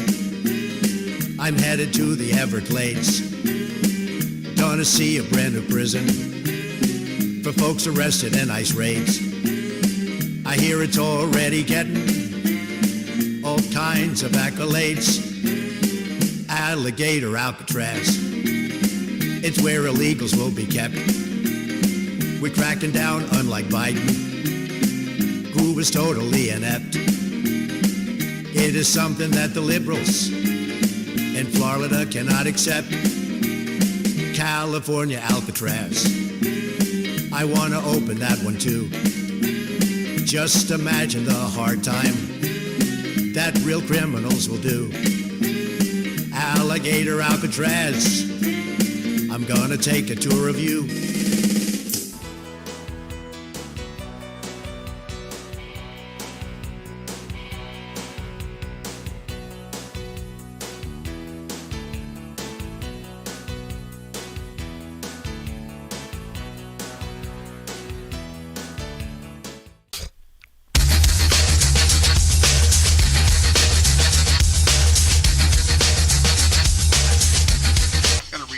Gotcha. Fasten your seatbelt, deep state. It's gonna be a bumpy ride. It's the Rob Carson Show. Look, as I hear my colleagues on the other side of the aisle, what I hear is the same racist, misogynistic trash, different decade. Republicans are invoking historical policies intended, let's be clear, to disenfranchise Americans, especially working people, they got us figured women, students, indigenous people, and anyone who can't afford the burdens of a new bill. Yeah. The Save America Act is yet another Republican attempt to intimidate and suppress the votes of anyone who threatens their extremist white supremacist agenda. Wow, she's so full of crap, there's corn and peanuts floating in her eyes. I swear to God, unbelievable. That is Democrat Representative Delia Ramirez, who suddenly in the year 2026 has decided after 250 years of history that there are only a few different kinds of people who cannot get an ID, even though you need an ID for just about everything in your life. It is remarkable the depths to which the Democrat Party will sink to think the worst of you. They really do. They always think the worst of you. Whenever something comes up, they immediately think the worst of you, and they're thinking the worst right now. It's almost, it would be cartoonish if there weren't so many people who agree with them. We got Kevin in Alexandria, Virginia, right here in Northern Virginia, wants to join us on the Newsmax hotline. Hello, Kevin. How you doing, brother? Hello, Rob. Shout out to the Rumble family real quick. Oh, you're a rumbly-roo, baby. Hey, come on. I'm in the car today. Rob, I have been working on this issue for the last 20 years. Yeah. And I'm going to show you how Democrats lied to you. Yeah. First of all, if you're an elderly person, and I'm black, black enough like Bo Snerdly, please. if you're elderly, and you ask the Department of Aging in most states, Rob, and call them up and say, I don't have an ID. You know what happens, Rob? What's that? As long as you have all the papers proving who you are, they will send a van out, and they will make you an ID on the spot. What? No, Rob. Now, clearly they won't do that if you're a black person. They will not do it if you're a black person or a woman. Yeah, of course, according to Democrats. Or a Native American. If they can't do that, they will pick you up in a government car. Wow. Take you out to the DMV. I know. Either get you a driver's license or a state-issued ID. Yes. So this crap about minorities not being able to get an ID is a bunch of crap. Oh, well, it affects all people, people who don't have birth certificates. If you don't have a birth certificate or a copy of a birth certificate, guess what, Rob? You call the same Department of Aging. Yes. And what they will do is they'll get a lawyer or a paralegal, which I am, okay, pro bono. Yeah. And they will research the records, find out your birthday, and guess what you get for free from the state? What? A new birth certificate. Just like Barack Obama. Right. So all this crap, Rob, about, disenfranchise minorities and all that, Democrats have fought for the last 25 years against any type of voter ID. I know. You know this yourself, Rob. Yes, sir. You went to Capitol Hill. Yes. What did you have to do before you went through the metal detector? I think I had to show an ID. But I'm a white privileged person. Right, but I used to work up there, Rob. Did you? You have to show an ID. I know. Even if you're an employee. Dude. They give you a Capitol Hill ID. No, Kevin. But you still have to show it to Kevin, here's the deal, dude. Because you don't have to show one because it's racist and sexist to vote to have to show an ID. You should be able to go up to Capitol Hill and say, it's racist and sexist. I'm not going to identify myself, and I'm going right in. But hold on, Rob, and I know you got other callers. No, I go ahead. Guess what happens if you go to the DNC convention? Yes. Guess what you have to show to get in? An ID. Yeah. Well, I'll take ID for $200. Thank you very much. So why all of a sudden do I have to show ID for everything else, but voting, no ID at all? Well, the thing is, the Democrat Party will insult any population and, use you to make a stupid point. And they honestly, think of what they're doing to the populations that they're saying. People of color, black people, Native Americans, now women. And you know what, Kevin, did you hear this? They said that because women have to change their name when they get married and all that, and then they got to change it back. You know what they're actually saying? They're saying that women can't survive without a man in their life. That's what they're saying. That's what they're saying. Here's the other thing, Rob.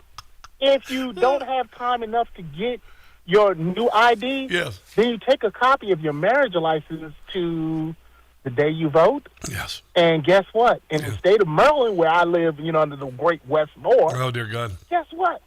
They'll allow you. I'm being sarcastic. Of course you are. Okay. Guess what? My wife did it when I married her 18 years ago. We got married in October. Crazy. In November was an election. Crazy. Guess what? We took a copy of her marriage license. Her name went from Gray to Martin. Yes. And guess what? I know. She was allowed to vote, Rob. I know, it's crazy. What are these people talking about? They're just using the different, ethnicities and sexes and all. They only use it to make some sort of idiotic point, and they always think the worst of people, and they always, even if they don't, and I don't think they don't believe it, but they are willing to throw people under the bus and make them look like stupid and disparage them to get what they want to do. And that's the most insulting thing about the Democrat Party. Well, of course they do. They honestly believe that they're the most intelligent out there. Oh, my God. They're above everyone else. All of us are like peons they look down from their ivory towers, whether it be at Harvard or Princeton or anywhere else. Yeah. We're just little feudals. Yes, and as I tell people, I was on a plane one time, Rob. Yes. And this guy obviously was from England due to his accent. Yes. And he looks down, we're over Colorado, and he says, well, what's that down there? That's beautiful down there. Yes. And this snarky liberal, I guess he was flying with, says, that's just flyover country. No of course. That's the way they are. They are a bunch of elitists, and they insult people when they say things like this. Kevin, I appreciate you, man. Nice to have you on the Rumbly Room as well, man. Have a glorious weekend. Have a glorious weekend. Angel, you hold on. You're going to be next. But this is what women think, or white liberal women think about minorities and voting. I think that's harder for black people to go online. Well, I feel like they don't have the knowledge of This is as racist as they get. How it works. A lot of people have smartphones, but you might not have data. For most of the communities, they don't really know what is out there just because they're not aware or they're not informed. I also think there's a repression of black voting with how if you're a convicted felon, you're not allowed to vote and everything. And when you look at swing states like Florida, that's a huge population of the African American. Yeah, those are white liberal Karens who have been they don't even realize how filthy, rotten racist they are. What they just said is such a profound, they go after Aunt Jemima and they got rid of Uncle Ben. Like somehow they were racist. They were icons and people that loved the brands, and it made Aunt Jemima famous. But meanwhile, Muffy over here, or Caitlin with a K, can say that, black people can't vote because they're criminals. They can't get an ID because they're stupid and they're criminals. I mean, honestly, wow. Let's take a break and come back. This is The Rob Carson Show.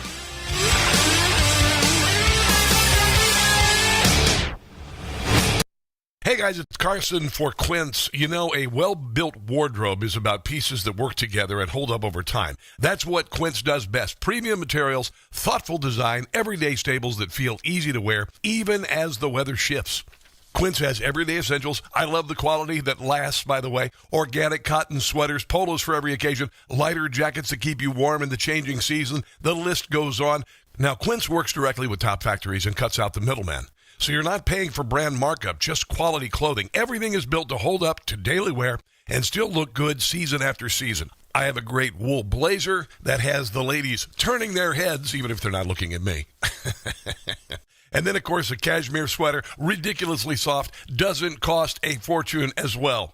Refresh your wardrobe with Quince. Go to quince.com/newsmax for free shipping on your order and 365-day returns. Now available in Canada, too. That's quince.com, QUINCE.com/newsmax. Free shipping and 365-day returns. Quince.com/newsmax.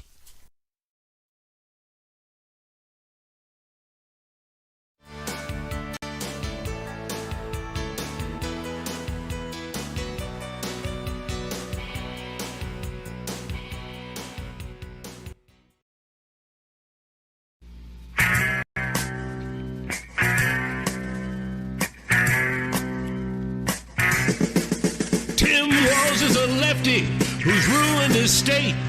Now he wants our children to self-mutilate. His policies are disgusting and lewd.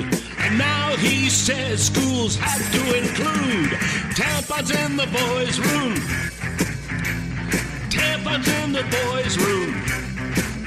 Tim Walz and Kamala, a couple of fools. And everybody knows that liberals want to ruin schools. Tim allowed his cities to be burned by BLM. Criminals, illegals, they can count on Tim. His uniform, Tim was disgraced. He really crossed the line the moment that he placed tampons in the boys' room. Tampons in the boys' room. Tim Walz is a commie. Kamala is too, and everyone should know the damage that these two could do.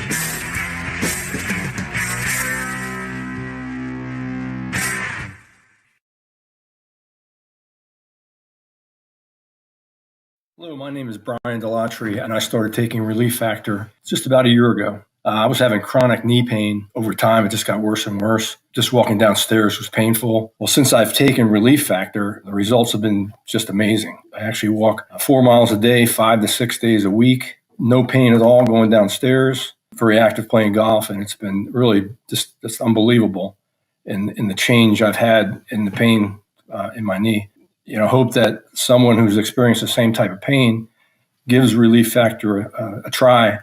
And I guarantee if you get the results that I have, you'll be very happy. I'm going to continue using the product because I am now pain-free. Don't wait. If you're dealing with daily pain, launch your 3-week quick start and see what Relief Factor can do for you. Go to ReliefFactor.com. That's ReliefFactor.com. How will it feel to be out of pain?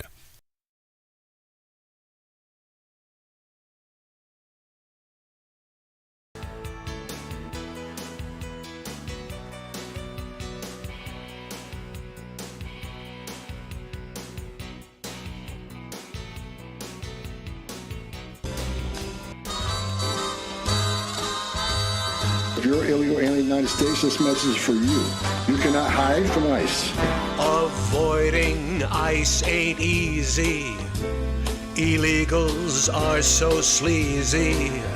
Tom Holman set them straight.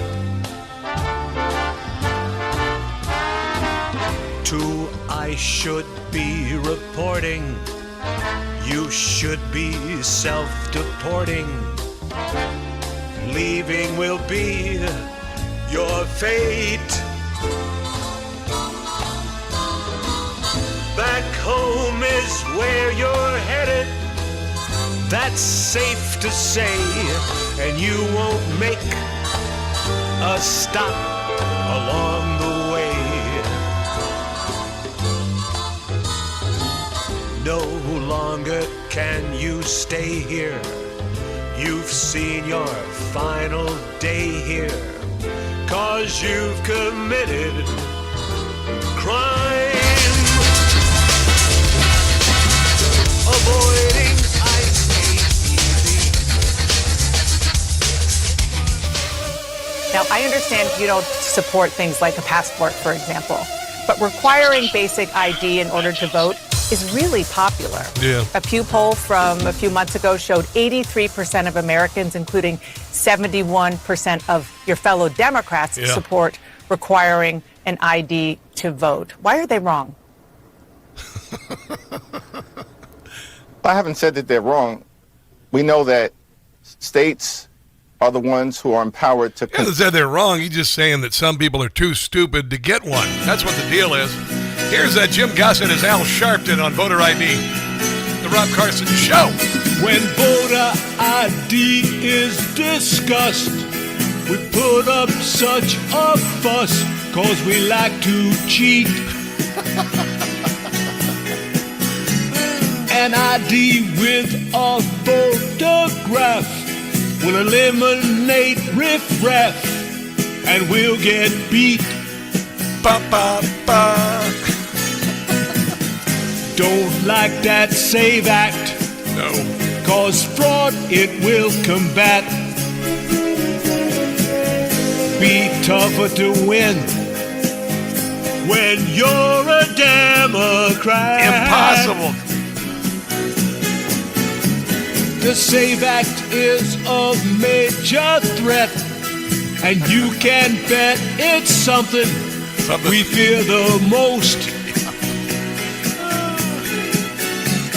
If you must show a photograph to the election staff, then we are toast. Yeah, can't steal elections anymore. No illegalos. Fair elections, that is Jim Gossett. Win. If you want to help him out, go to patreon.com, Jim Gossett Comedy, if you would like to help him out. It's all just kind of ridiculous and stupid, and Democrats, of course, always think the worst of Americans about everything, and now they're thinking the worst of people because they want to use you as a tool. They want to use black people and women as a tool to get what they want, which is to stay in power, to rule against the will of even Democrats, and to enrich themselves and others, and also fill the voter rolls of people who are leaving their states because the states suck so badly. There you go.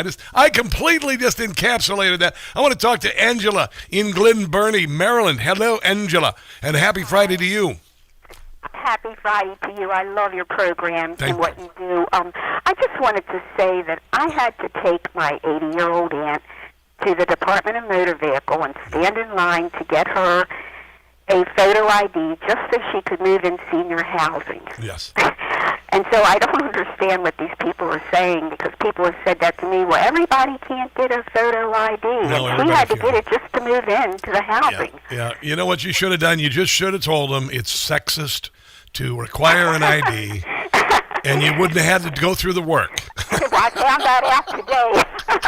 But anyway, I don't understand it. And thank you for being so informative, too, to let people know what's going on. Yeah. Because my local news, I don't even watch in Baltimore anymore. Oh, I know. It's as bad as lying when they leave information out, and that's what they do all the time. Yep. When President Trump does something great, they don't talk about it. They ignore it. They ignore it 100%. But thank you. I enjoy your program Thank you, much. Angela. You made my day. Thank you very much. I appreciate you. I really do. You guys been watching this Apple News? I don't know what the hell Apple News is. Apple News. Tim Cook's got this news network, and a lot of people get their Apple News from Apple News. Well, the problem is Apple News garners all of its coverage from left-wing sources. This is exactly what they did around the year 2020. They censored all conservative speech on social media. They would go after Newsmax. They would go after Fox to some degree. They'd go after all of these. This is why Newsmax is so big. This is why some of these conservative outlets are so big, because they censored us. And here's Tim Cook years later doing the same crap. And fortunately, the FCC is getting involved. So have you ever wondered why your niece or your next door neighbor or that crazy woman... This is from MRC TV, by the way. ...at your kid's school is buying all of this left-wing garbage? Actually, this Media Research Center. ...and sounds like an MSNBC bobblehead every time they open their mouth? Yes. Here's why. More than 140 million people use the Apple News app every month, making it one of the most popular news apps in the world. Yeah. So it matters what stories go on it. We at the Media Research Center analyzed more than 600 articles featured in the Apple News morning editions in the month of January, which is one of the app's most high-traffic time slots. Yes. Of those, 440 were from left-wing rags, like the AP, NBC, the Washington Post, and the New York Times. Yeah. All of them painted the Trump administration's foreign and... All of them are dying media, by the way. All of those are suffering. Nobody's watching. We found out that CNN has lost 60% of its viewership. This is how Apple keeps them afloat. Immigration policies negatively. Not one single article from a right-leaning outlet or perspective like Fox News or the New York Post was featured. Not one. In fact, as of Monday, Apple News had gone 96 consecutive days without featuring a single story from a conservative news outlet. I think it's time we Bad Bunnied Apple News. Its top stories. The last one was on November 5th when they ran a piece from the Telegraph about the civil war in the Sudan. This is why millions of Americans don't know about things like the violent criminal aliens being arrested by ICE or the true impact of voter fraud, and think that there's evidence that Donald Trump abused children contained in the Epstein files. There's not, because millions of Americans rely on big tech to supply them with their news, and all they're getting is left-wing propaganda slop. Yeah, 100%. I remember when I lived in Maryland and I had these liberal friends who don't talk to me anymore, and they would use the Washington Post as a source in an argument with me. And I'd say, "Are you kidding me?" And they would just look at me like, "You doubt the Washington Post? What? And I'd be like, "Of course I do. Of course I do." I mean, but they're that blinded. They are that blinded. I take my news from a variety of sources, okay? And I don't watch MSNBC because if I did, I'd start drinking again.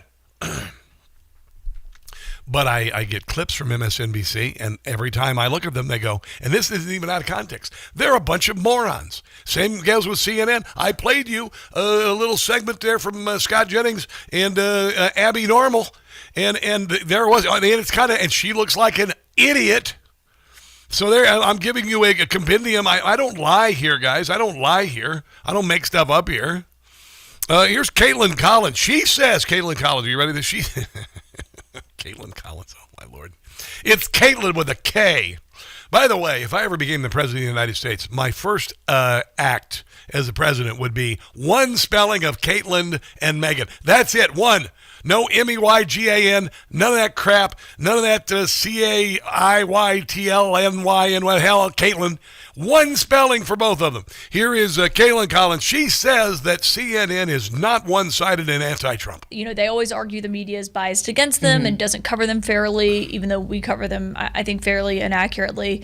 You want the focus to be on the subject matter and not on you personally as a reporter. Okay. And so I always try to, keep that distance in terms of that. And I think keeping your composure. Is this why you guys covered up Joe Biden's mental decline? And that point is important because you never want to prove them right on that front. That they are right, that you're biased. You are certainly unbiased. I mean, now that we know that the Russia collusion hoax was just that, I mean, you guys were completely unbiased in that coverage. They were conspiring with Russians. Not colluding. Let's just not use the word colluding. They were conspiring with the Russians. It was a conspiracy. So no collusion. Okay. That's been misproven. No collusion. A conspiracy. All right. A criminal conspiracy, possibly. The bottom line allegation of this unproven dossier is that Russia didn't just attack our election. They did so with the knowledge of and support of the Trump campaign. That's not true. That the Trump folks were in on it. No. That they knew what Russia was doing while they were doing it. No. And they continued meeting with Russians. Absolutely. In knowledge of that activity during the time of the attack. For over a year now, his catchphrase has been no collusion. There was no collusion at all. No collusion, no nothing. No collusion, no nothing. No collusion. No collusion. No collusion. No collusion. He uses it for every occasion. It's like his aloha. It means both hello and I'm guilty. Yeah, everybody was wrong. CNN, of course, included, and Caitlin Collins is full of it. Let's take a break and come back, shall we? This is the Rob Carson Show.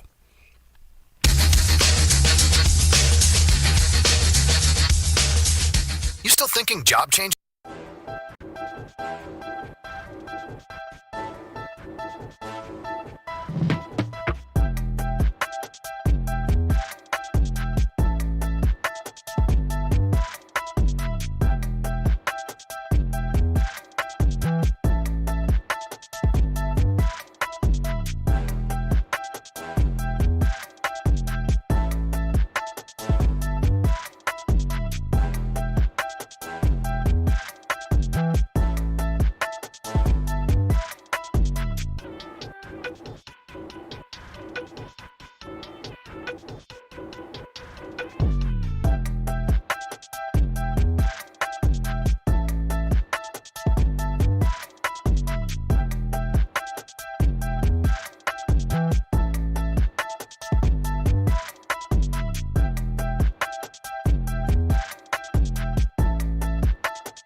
rejoin. Okay.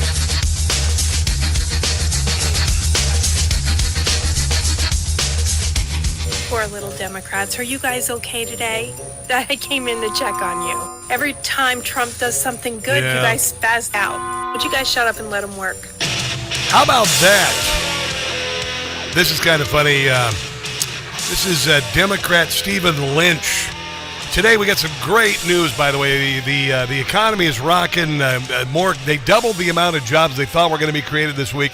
Inflation is doing a flat line, and on CNN, they won't even give him credit for that, and they act incredulous. They have no idea how these jobs are being created.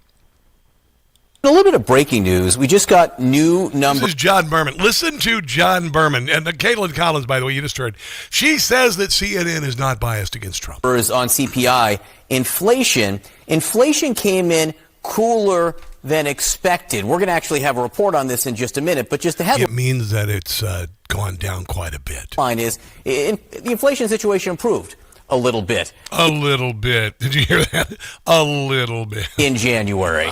And this comes on the heels of unemployment numbers, jobs numbers that were better than expected. The job situation improved a little bit. A little bit, actually. No, it was twice what they thought it was going to be. All right? A little bit. A little bit is between your legs. What? I'm sorry. What do you think is behind these improvements, this positive direction on a few measures? Honey, it's a little bit. In the economy. I'm not quite sure. I'm not quite sure. I don't know what it is. I don't know why it improves. A little bit. You guys are such morons.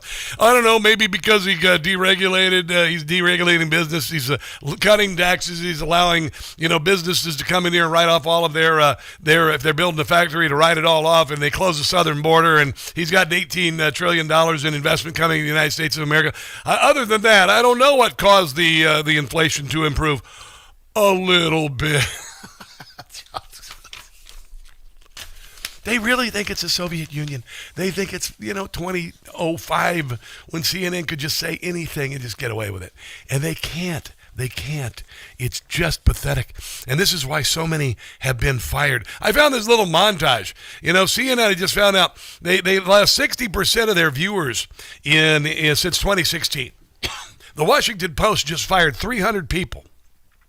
300 people, okay? It's because people don't believe their crap anymore. And yet they continue to do this nonsense. They continue to do this. Rather than saying, man, maybe what this president is doing is great. It's great for the country. It's great for us. And here are the reasons why. Listen, if you're a journalist, all you got to do is say, oh, yeah, I guess deregulation, cutting taxes, and causing the price of gas to come down, closing the southern border might actually improve the economy. A little bit. We have breaking news to report to you right now about CNN anchor Chris Cuomo. Earlier this week, Cuomo was suspended from CNN. Bye-bye. In October, you were on a Zoom call with your colleagues from the New Yorker magazine. Everyone took a break for several minutes, during which time you were caught masturbating on camera. Jeffrey Toobin. Thank you very much for coming. Appreciate it. Bye-bye. Right here. He did the Toobin steak boogie. It's the end of this show. CNN has canceled reliable sources. Uh-oh. Yes. Thank you. Bye-bye. Yeah. Bye-bye. This will be my final. Ding. Bye-bye. As you may have heard yesterday, CNN parted ways with anchor Don Lemon. Bye-bye. In a statement, CNN Bye. CEO Chris Bye. Lynch thanked I want to thank all of you for tuning in. It has been an honor to be welcomed into your home Jim for all these Acosta. years.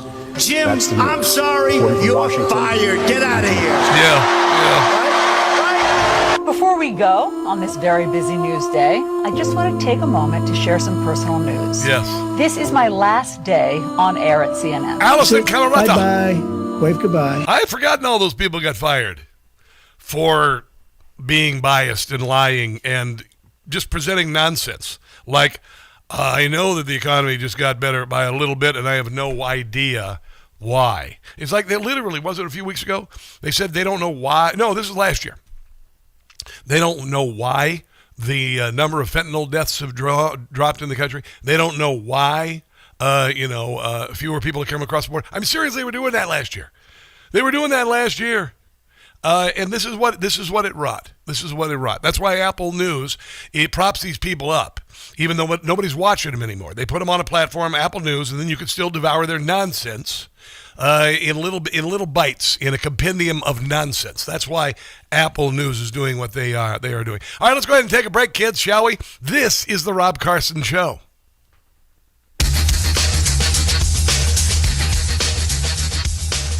All right. Hi, kids. What we got here?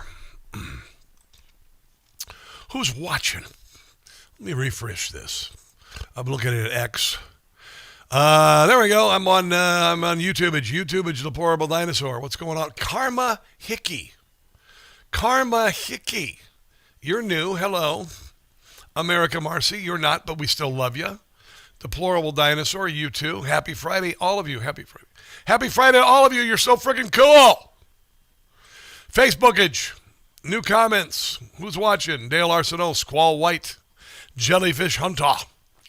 Got a hell of a deal on propane yesterday. Wow, 100 gallons for $310. Last year was $1,200? I'm going to use that story on the air right now. Squall White, I'm going to use that. We used to do the propane tank in Iowa. Clean burning natural gas, baby. Clean burning natural gas. Oh, I got something I'll relate to gas coming up here. I don't know what I'm going to do. What are you guys doing this weekend? I'm going to chill. Glad there's my date. Oh, it was wonderful.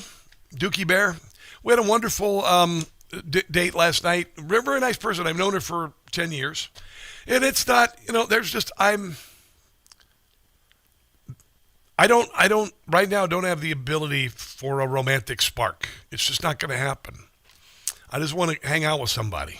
And if we hang out, we hang out. But the possibility of a romantic spark happening right now, considering what I've been through, it's not going to happen. So it's a nice opportunity to hang out and enjoy a meal that costs as much as a week's worth of groceries. But, dating sucks. All right, here we go. We have about 4.5 minutes.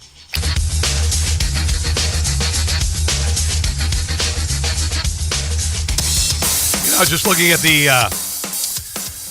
chat, the live chat on all of our streaming. We stream live on, Facebook and X and Rumble and YouTube and Instagram, all of this. The show is on live. You can see my face every day. I know, ladies. It's something to marvel at, isn't it? Yeah. This somebody who's on there that calls himself Squall White. I got a hell of a deal on propane yesterday, bringing me 100 gallons for $310. Last year was $1,200.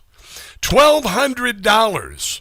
Clean burning natural gas, by the way. It is. It's wonderful stuff. I used to live on a farm, and we'd have a propane tank, and they'd bring the propane truck around and all that, and you'd fill it up, and it'd be good for your winter. In Virginia, where I live now, the idiot Karen cat lady governor, she's going to bring back all this green energy nonsense that Donald Trump just got rid of because she's an idiot cat lady who's insane. She literally, this woman, oh my God in heaven, Abigail Spamberger. But not even, she makes Spam look terrible. I mean, look great. She makes Spam look like prime rib. But Abigail Spamberger, she's doing all this stupid crap. And she's saying, are you ready for this? You won't talk about it. You got to get rid, they want to get rid of gas leaf blowers, which makes no difference in the climate at all. Nothing.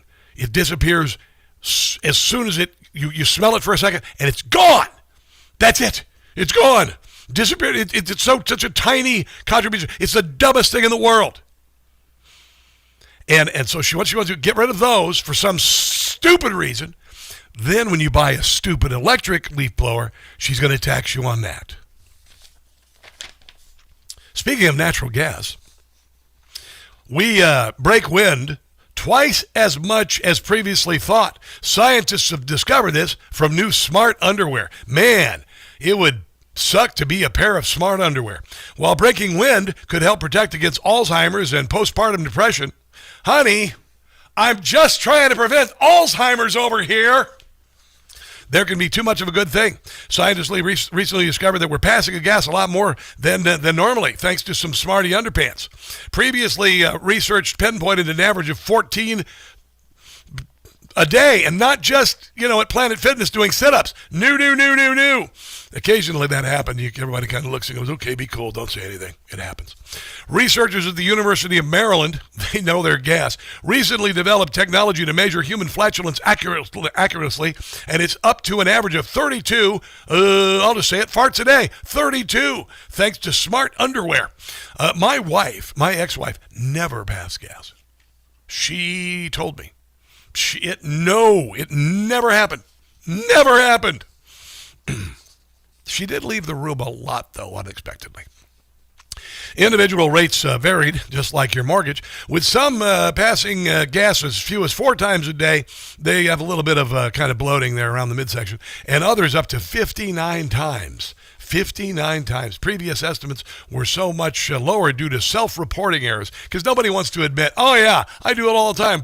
Unless you're a 14-year-old boy, then you actually count them up. So there you go. Apparently, we pass gas a whole lot more than you thought. And if Jerry Nadler were wearing smart underwear, they would short circuit. Your smart underwear would be like, I'm done.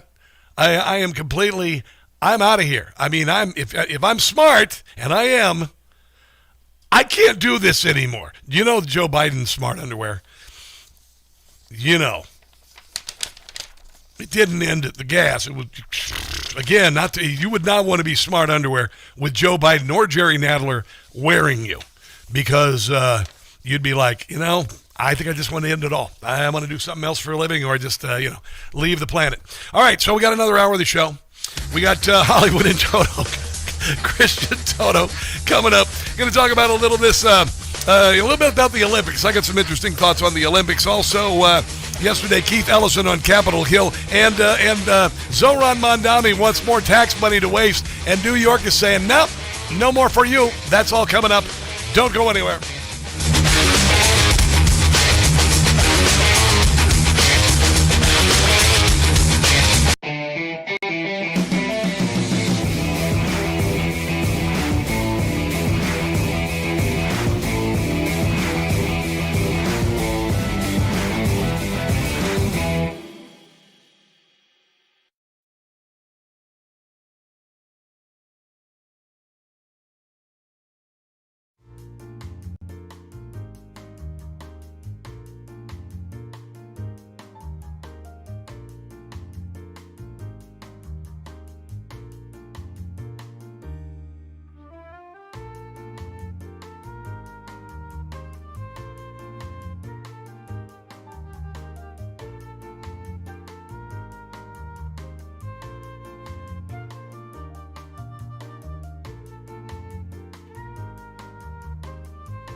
hear the most interesting, informative, thought-provoking, and funny show in America. On air and on the World Wide Web. This is the Rob Carson Show. And by the grace of God, it is finally Friday. Also, by the grace of God, this year the Super Bowl season is over, or the football season is over. I'll be ready for it when it rolls around in the fall, but honestly, I had enough of Roger Goodell and Bad Bunny and all that crap. Do we care about the ratings? I'll just put it this way. Bad Bunny's ratings were down compared to previous Super Bowls, even lower than Kendrick Lamar, who, honestly, really, Kendrick Lamar. Listen, I understand it, but there are some people who like, there's some groups that some people like, some people, never heard of them. Kendrick Lamar. No, and it's not because I'm a white guy. There's a lot of urban artists that I listen to. Those are called black people. Shh. But I don't know Kendrick Lamar. And I don't know, new hip-hop, because a lot of new hip-hop kind of sucks. Although Snoop's been doing some good stuff. He's been leaning into country a little bit and bringing hip-hop with him. It's pretty cool. And there's also a thing called gangster grass, which is bluegrass and rap. It's kind of cool. It is. But anyway, so, you don't know Kendrick Lamar. Nobody knows Kendrick Lamar. Everybody knew Prince. Prince was fantastic, Things really started going down a couple of years ago when they got Jay-Z involved. And then, of course, they topped things off with Bad Bunny. 7% down from the game's peak viewership at the in the second quarter. So when people tuned out for Bad Bunny is what we're trying to say. The rabbit done died, as Aerosmith said. You can't get me because the rabbit done died. Remember that? Walk This Way. Thank you very much. You could have Aerosmith, but they're not touring anymore. I guess that wouldn't happen unless they lip sync. I don't know. So anyway, there's that. There's that. Democrat Party, they're doing another partial government shutdown. All of the really necessary stuff in the country because they want to end the really necessary stuff in the country, like kicking illegals out of the country and stopping the inflow of illegals from around the world, and they also don't want voter ID like most of the world does, and you need a voter ID to do or an ID to do anything. They're just off the rails. Here is Senator Eric Schmidt from the great state of Missouri to talk about what's going on in D.C. this weekend. It would make people's blood boil if they knew what was actually going on. Listen here. to this. The Democrats are about to shut down the Department of Homeland Security budget bill, which includes, by the way, that approach bill includes money for FEMA and TSA. They're going to shut that down and then get to fly to Munich on the taxpayer dime and trash President Trump's foreign policy. Yeah, those socialists sure do love Germany. To Europeans. They should not be going to Europe. This shouldn't be happening. It's ridiculous. They're using this policy debate to hold up funding. If you want to have your ridiculous proposals, your 21-point plan that kneecaps ICE, it'll lose. But let's have the policy debate. You don't get to hold up funding. Democrats never debate for that, and we should because they never win arguments because they're intellectually and morally bankrupt. Say hell no to it. Period. Yeah, there you go. That's from Eric Schmidt, great senator and previously AG for the state of Missouri. Pretty darn amazing dude. But here's a Democrat on the CNN saying that it's a principled shutdown. How long would you allow DHS funding to be shut down? Because to be honest, your district is still recovering from the Palisades. Yeah, well, remember they opened the southern border for 4 years and allowed people unvetted to come in by the millions. Terrorists. Venezuela emptied its prisons. It did. It emptied its prisons in the United States. That's why crime went through the ceiling. And then Donald Trump shut the southern border down, and now the murder rate is the lowest it's been since the year 1900. Duh. Eden fires. And we're talking fire programs, Coast Guard, FEMA. Those are the things. Doesn't matter. We're going to Munich. That are going to be shut down. And ICE, which House has approved stacks and stacks of money for, not a single operation will stop. It's the principle. What is the friggin' principle? What's the principle? You fool? We're getting rid of illegal aliens. Whether they committed an act of violence or not, they came here illegally. What the hell is your principle? And at some point, you have to take a stand. We know that they have been Oh my God, you take a stand on giant piles of crap. funded, but we also know that the You stand on crap, and you're full of it. majority of the American people say that ICE and Department of Homeland Security have gone too far. So why are we going to roll over? Yeah, why are we going to roll over? Well, because never mind. Unbelievable. Here's Eric Schmidt again, talking yesterday on the Senate floor about how deportations ain't going to stop. We're not going to make it harder for ICE to do their jobs. Nope. We're not doing it. Nope. And I will do everything in my power, and I know a lot of other folks on my side of the aisle will do it too, to prevent that from ever happening. Yeah. Because the American people... They're dying like movie vampires. I told you this. They're dying like movie vampires. It's going to get bigger and uglier. It doesn't get much uglier than let's let illegal alien criminals out of custody so ICE has to chase them, then whip the masses into a frenzy, convincing them that ICE agents are Nazis, so much so that they attack them violently, and then try to kill a couple of them, and ICE shot back. And then they were martyred for your cause. Again, standing on a giant pile of crap. It doesn't get much more just broken, intellectually and morally bankrupt than that. That's your Democrat Party, though. That's your Democrat Party. They're doing a death spiral into hell.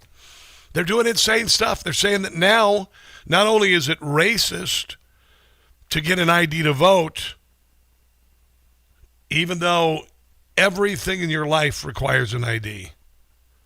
And if it's racist to ask for an ID to vote, then it's racist to ask for an ID to rent a Sea-Doo on vacation. You should just be able to say, I'm not giving you an ID because it's racist and sexist. You see, it's these arguments are so easily diffused. But unfortunately, they do it, and they do it, and they do it, and some people fall for it because they're stupid and they're brainwashed. But again, the Democrat Party is doing a death spiral into hell. They are. This is really funny, but this is so fantastic.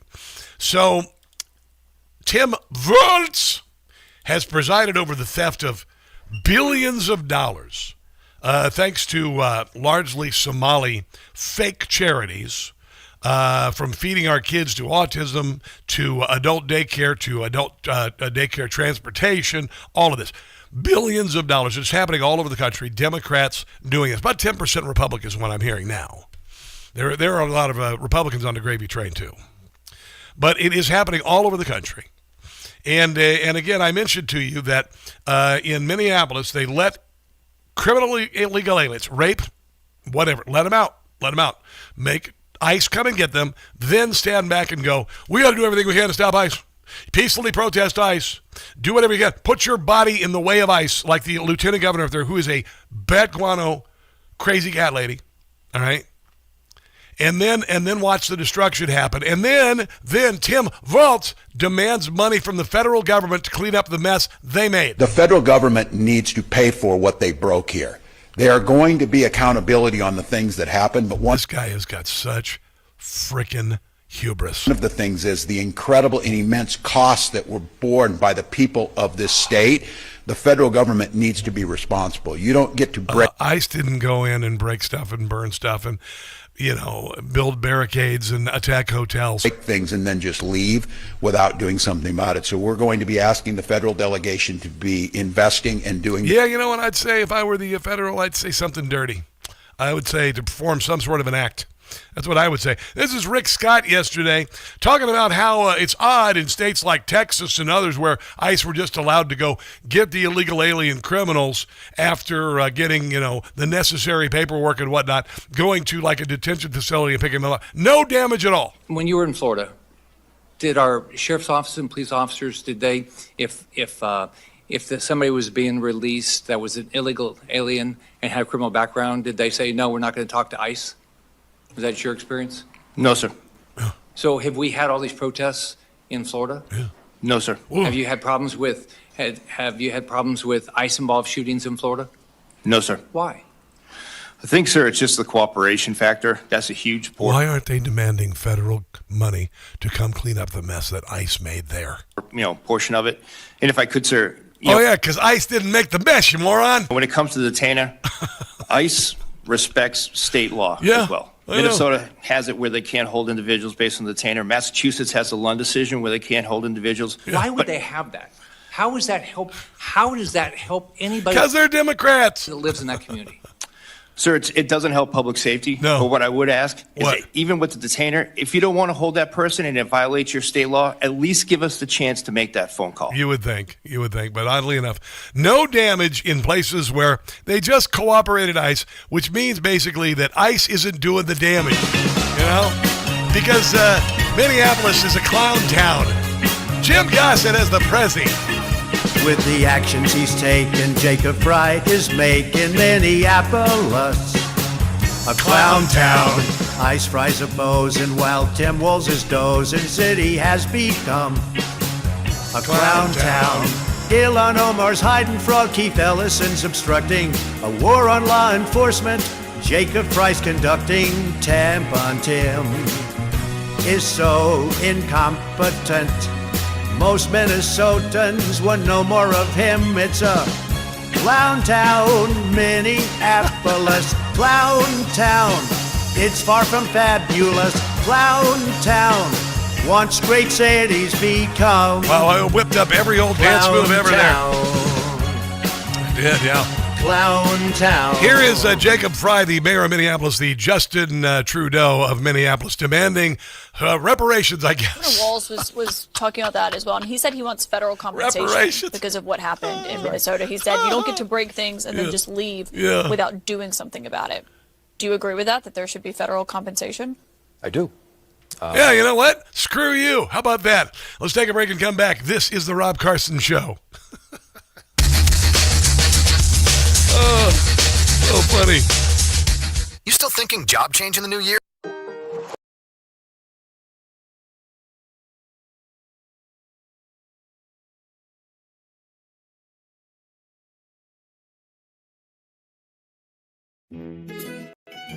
You are the greatest friend Israel has ever had in the White House.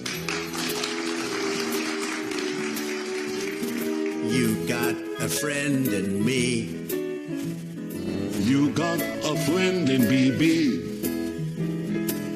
The greatest ally Israel's had. We'll work together, good times and bad. That's why our enemies are so darn sad, 'cause you got a friend in me. You got a friend in me. BB, that was great. You want to do another verse? By all means, Mr. President, go ahead. You got a friend in me. I got a friend in BB. We work together, that's what we do. There isn't anything I wouldn't do for you. Partners for life, you know that it's true, 'cause you got a friend in me. You got a friend in me. That was fantastic, BB. What song should we do next? You're my best friend. Thank you for being a friend. Why can't we be friends? The theme from Friends. I got friends in low places. Well, maybe not that one.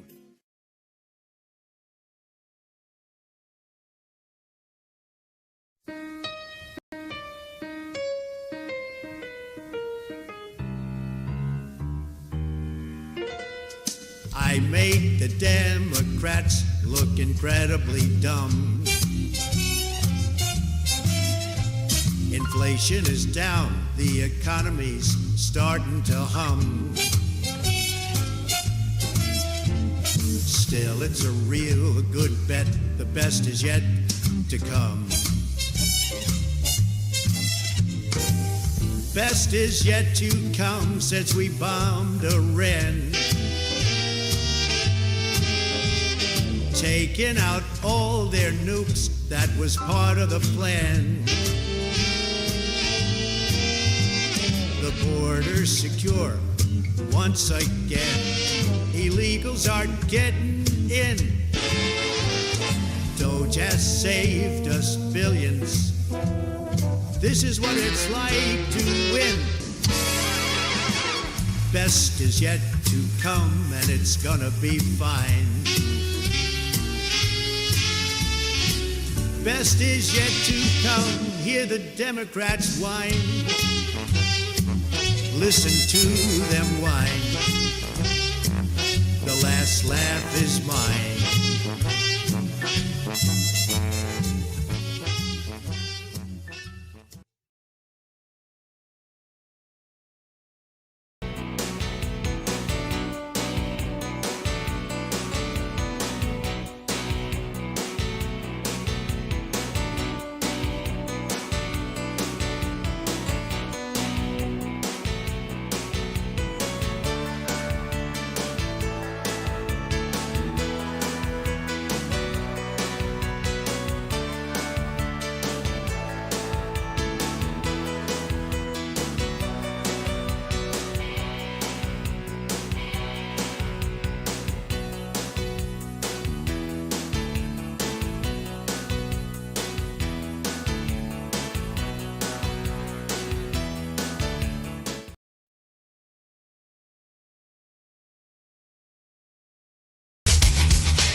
put on launch strikes in Mexico to stop drugs? Yeah.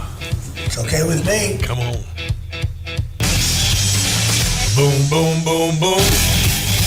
Bang, bang, bang, bang. Boom, boom, boom, boom. How, how, how, how. Yeah, come on. Big Head Todd, baby. Fantastic song. Boom, boom, boom. Still rocking, baby.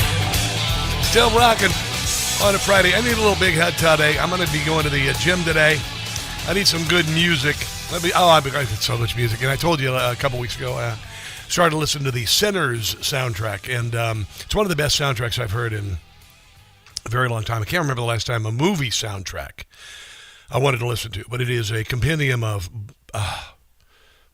Robert Johnson-style blues with Buddy Guy, some of the cast members, bluegrass, Irish folk, kind of ragtime, little kind of that.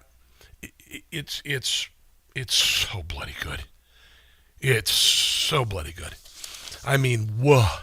I'm going to listen to it today again. I'm going to do it again. Sinners soundtrack. I might watch the movie again. Last night I went on a date. I know. I know. You know, and it's nice tonight. It's nice to go on a date. I'm not ready for romantic love. I don't know if I ever will be.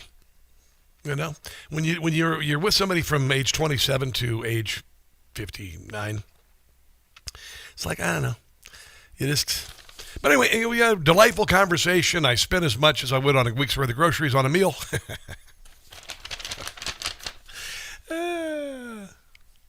But the reason why I bring that up is because in the movie Sinners, Michael Jordan, who plays twin brothers in the movie, I want to emulate how they dress in that movie. So I had the vest on and the wool overcoat blazer with leather trim on it. I looked fine, ladies. I looked fine. I was asked on the Kev Lamar on Rumble says, did she have an ID, Rob? If you're trying to think that I went with somebody who's not old enough to have one, that is...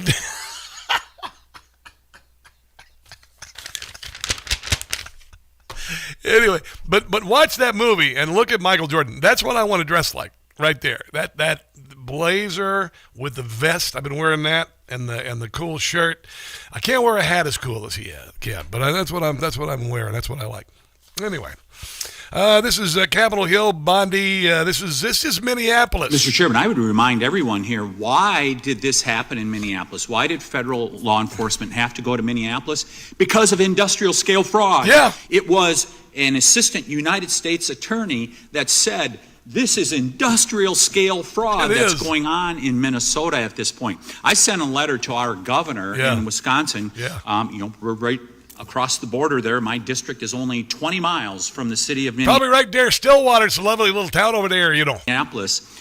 And I asked him to open the books for a federal audit on food stamps and Medicaid. Open the books on food stamps.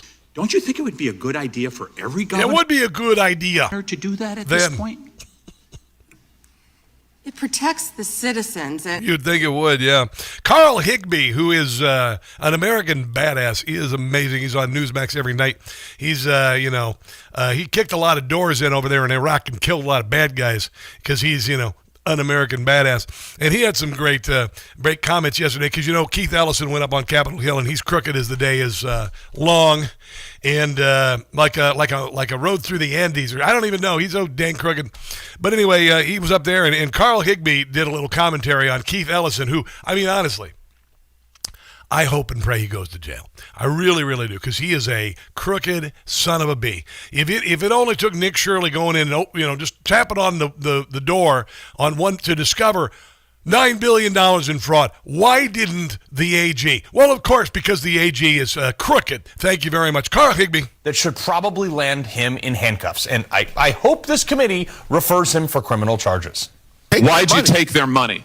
I didn't. You took $10,000. No, that's a false statement. $10,000. That's true, you did. 9 days after the meeting. Dead to rights. Mm-hmm. This is worse than Bill Clinton debating what the meaning of the word is. Yeah, and he was a mass debater. They said, we Untrue. will put our dollars in the right place. We will support candidates that will fight to protect our interests. You replied, that's right. They said, if you are that is securing not your true. donor base and securing your power base, you can act the way you want. You replied, money is freedom.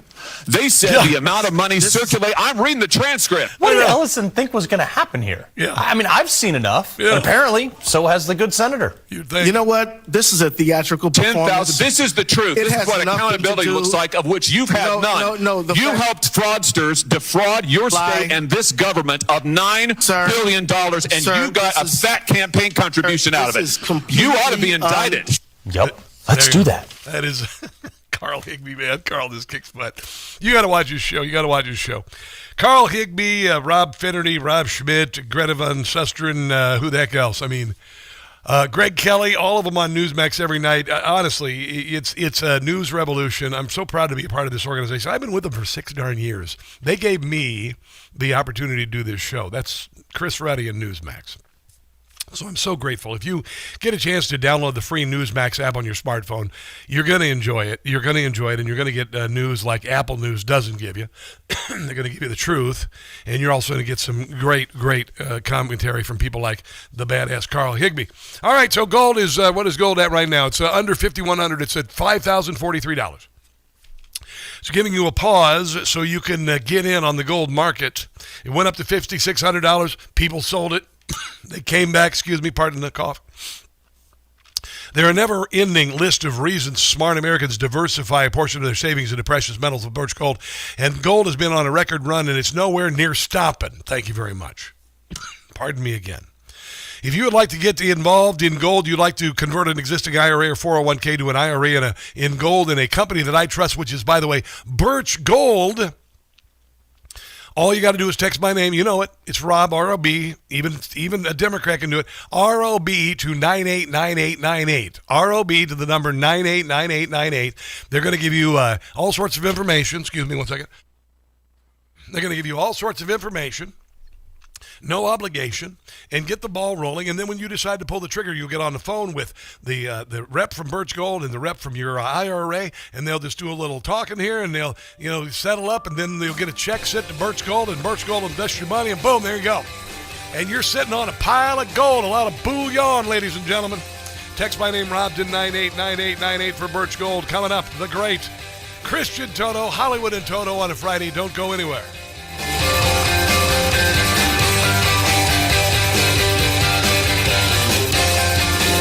Hello, my name is Brian Delatry, and I started taking Relief Factor just about a year ago. I was having chronic knee pain. Over time, it just got worse and worse. Just walking downstairs was painful. Well, since I've taken Relief Factor, the results have been just amazing. I actually walk 4 miles a day, 5 to 6 days a week. No pain at all going downstairs. Very active playing golf, and it's been really just unbelievable in the change I've had in the pain in my knee.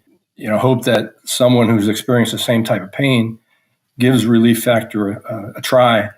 And I guarantee if you get the results that I have, you'll be very happy. I'm going to continue using the product because I am now pain-free. Don't wait. If you're dealing with daily pain, launch your 3-week quick start and see what Relief Factor can do for you. Go to ReliefFactor.com. That's ReliefFactor.com. How will it feel to be out of pain?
It's a Rob Carson show. As always on Friday, one of our unusual suspects is Christian Toto, Hollywood in Toto, because you know what? We may be conservative, but we watch movies and TV and stuff. It's okay to admit it. Christian, how are you, man? I'm good. How are you doing? I'm excellent. You know I love the movie Sinners. And I've been talking, but I started listening to the soundtrack because I remember watching the movie and going, "Oh my God, this is so good, this is so good." And then I saw it on Spotify, and then I realized because it was the first time I saw it in context with like the Irish folk song. There's a song called "Rocky Road to Dublin," and it's when the zombies are out dancing, and I'm like, oh, and then when you hear the song by itself, you realize how bloody good the song is. It is really, really good. It's a first movie soundtrack I've enjoyed in a very long time. Are there any movie soundtracks are there any movie soundtracks that you consider to be like epic? That's a great question. I'm not as strong on music as I am with movies and TV in general. I certainly appreciate a great soundtrack, but I'll mention a couple. Oddly, this may share too much about me, but when I was young, my dad loved the soundtrack to the movie Midnight Express, which was a Turkish prison movie. Oh. And it was haunting, and it was, it was very hypnotic, and it was just an odd part of my childhood. And then, did you listen to it when you were locked away in your dungeon? Listen, I sold that pot. It didn't work out well. But the other soundtrack wasn't really a soundtrack per se, but it was the music from the movie Hair, I think the late 1970s. And I loved that movie. Oh, yeah. And even though there were other variations of those songs, I liked that version best. So I was thinking of it. I was looking on Parade.com, the greatest movie soundtracks of all time, and these are more like albums, like Purple Rain. Purple Rain is number one. I remember seeing Purple Rain, and I listened the hell out of that soundtrack. The Bodyguard, Dirty Dancing kind of leans into chick music, Let's not forget Blues Brothers, Footloose. Remember that? Remember when the movies? It really was an album, to be quite honest. And then you move into musicals like The Lion King. But I really I tell you, I love it. I think it's so good. Anyway, I want to talk about a few things. James Van Der Beek, what a tragic story. That's more kind of a millennial-leaning show, kind of leaning into the female demo, but he died way too soon. But the positive is that there's been an outpouring because he was suffering financially, his family was suffering, and I understand that a GoFundMe for him is over $2 million. I guess if you can say there's anything positive out of it. But it is a sad passing much too early. It certainly is, and sometimes you can kind of tell the cut of someone's gibbet, as they say, just by how they respond to tragedy. And he just seemed very upbeat and very open about what he was going through. A lot of his coworkers have said nothing but nice things about him over the last few months. And, if it helps people get screened for colorectal cancer, maybe get those colonoscopies before we're planning to anyway, that's a good thing as well. But, it's just absolutely tragic. And, it wasn't his work, the Dawson's Creek, it wasn't what I connected with, but I think a lot of people did. And it really hits them hard. Oh, dude, I mean, you know the shows that you watched when you were a kid, and there were a lot of people that, like I kind of went through my 20s and 30s with friends. I'm a Gen Xer, so we watched Melrose, right? We watched Melrose. And so Dawson's Creek meant a lot to a younger generation. Millennials, obviously it was a millennial show, but he just seemed like a hell of a sweet person. He sounded like a really cool dude. Savannah Guthrie, I haven't been talking much about the case. I find it to be boorish to talk about someone who's suffering, and my biggest concern is Nancy and what she's going through, and then the family. But I thought the other night that they really had a beat on this guy. They had somebody that they were questioning and all this, but right now I don't know. It sounds like there's been a lot of botched police work and whatnot. What have you heard lately about the case? It's funny. I have not been following it closely in part because I feel like, listen, it's tragic. I know. It's uniquely awful. There's no doubt about it. But I feel like the media has really gone into overdrive, and often there's not much new news, and yet we still hear about it and hear about it. And I think I tend to kind of shrink back when those situations are happening. So I'm certainly not the best source for this. No. I just want the media to be responsible. This is perfect because I didn't want to get into the thing. The other night I watched like Newsmax. Okay, I'll watch Carl Higbie. or I'll watch Rob Finnerty. And they're not doing an hour on this. I just think it's tedious. I think there are too many other things to worry about. I think it's a very deeply personal and tragic story for Savannah Guthrie, Nancy Guthrie, the family. And to spend an entire hour on it is just, I don't feel right. I don't feel right watching it. I feel like if I was really interested, it would make me less of a human. I understand that. I agree. And also, there are really substantial stories that should be covered on any given day, especially of late. And, and I think that you cover that again and again and again, and you're not letting time for other things that are, I mean, more important to the country itself. I'm not diminishing what's happening to that family. It's awful. I completely acknowledge that. Yeah. But there are big stories happening in this country right now that need significant coverage, and they're not getting it. And this is just a quick excuse for the legacy media sometimes to say, "Oh, I'm going to ignore this and cover this because I might get some clicks or ratings." I'm looking at Hollywood in Toto, some of the reviews you have here. This Wuthering Heights will drive purists mad. This is one of the movies that if you watched it with your wife, it would be worth 2 or 3 apologies. You could bank a lot of husband credits with this film, that's for sure. Listen, it's not a great movie. I'm not familiar with the source material. I know it's been made multiple times in Hollywood. Yes. My weakness as a film critic, what I like the least are period films. It's just who I am. Okay. So I try to judge things fairly, but it's not my genre. But having said all that, I think it's perfectly fine. I think there's real chemistry between Margot Robbie and Jacob Elordi. And I have to say, just from the ladies' point of view, I'm in a theater watching a screening, and there's a scene mid-movie where Jacob, the co-star here, comes back into the story. He's cleanly shaven. He was having a beard before. He's dressed to the nines. Yes. And the audience, you can hear an audible gasp. So I think this guy might be a movie star at this point. Oh, God. Yeah, tell you what, if you take your girlfriend or wife to Wuthering Heights on Valentine's Day, that's 4 apologies. Bank it. Put it in the bank. I got one other story I want to mention. Michelle Obama. Did you hear what she admitted during a podcast? I don't know how you do this. She admitted, the former First Lady admitted she, at one sitting, got 10 piercings. 10 piercings. You remember those old-timey movies where you'd get shot up and you'd drink a drink and it would all of a sudden the water would spew out of your body? I wonder if that's what happened to her. Listen, all the things that she has said in the last maybe year or two, this is the least embarrassing and the most oddly normal, because every time she opens up her mouth, it's, woe is me, woe is me. Oh, I know. I had to pay for some of my own food at the White House while getting everything else taken care of for me. Sometimes I don't have enough clothes, and it's really hard to buy for me off the rack. I mean, everything she says is pretentious and ridiculous. Yes. So that confession, I'm gonna let it pass. But I like your joke. I wouldn't be one around her if she drank a big glass of water. Christian, I appreciate you, man. Where can people check out all your work, including your podcast? Yeah, all things you can find it at Hollywood in Toto. That's my last name, Toto. All right, we'll talk to you soon. Have a great weekend. Let's take a break and come back. This is the Rob Carson Show.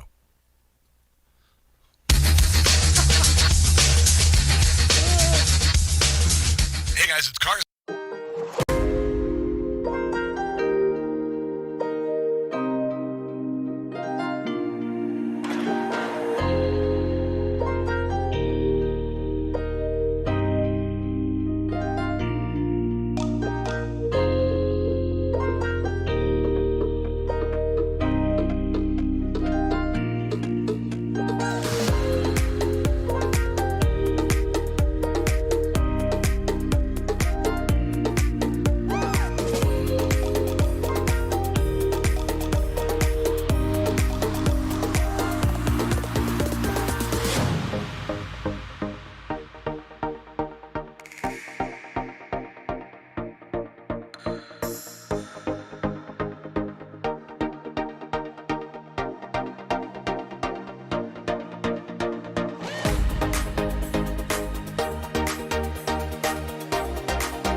Here's the Rob Carson Show. You've been watching the Olympics. I've been watching a little bit.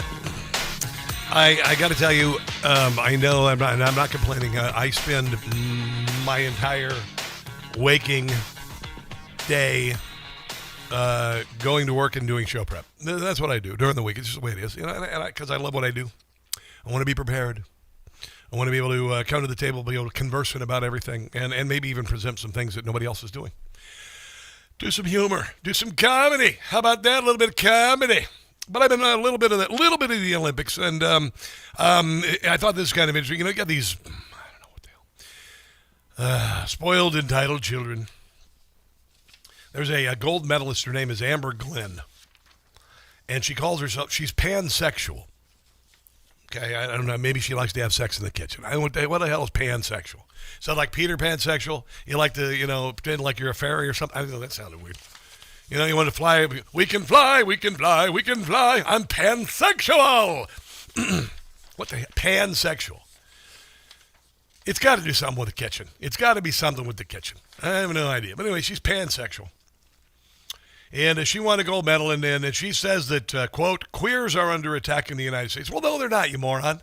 They're completely not. See, this is the only thing that makes her feel special is if she's something that is supposedly you're supposed to either sympathize with, or she's exceptional because she's pansexual. She likes to have sex with kitchenware or whatever. But here she is talking about the Olympics. She should just shut up and ski. It's been a hard time for the community overall under this administration. Oh, yeah, it's been so hard for the community. How exactly has it been hard for the community? It isn't the first time that we've had to You're making up every freaking thing. come together as a community and the community, we're in the community, we're having sex with pans. try and fight for The right to party. human rights. Fight for your rights, your human rights, because we're pansexual. We're I just shut up and ski. Remember when they would just shut up and ski? Remember when you'd see them at the Olympics and they'd win the decathlon and they'd get on a Wheaties box and then 30 years later become women when things were normal?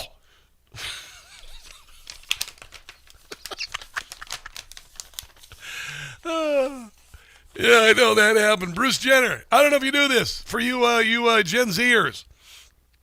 Caitlyn Jenner used to be a guy named Bruce Jenner. He won the Olympic decathlon. He was the world's greatest male athlete. I don't mean to dead athlete him or dead name him, but he used to be she. Oh, God, I did it. I misgendered him. Her. It. Oh, my God. I think I might still have the Wheaties box. I think it still might be unopened. You suppose it's still good? I'm not thinking so. I don't think he's pansexual. Let's see. Oh, Zohran Mamdani.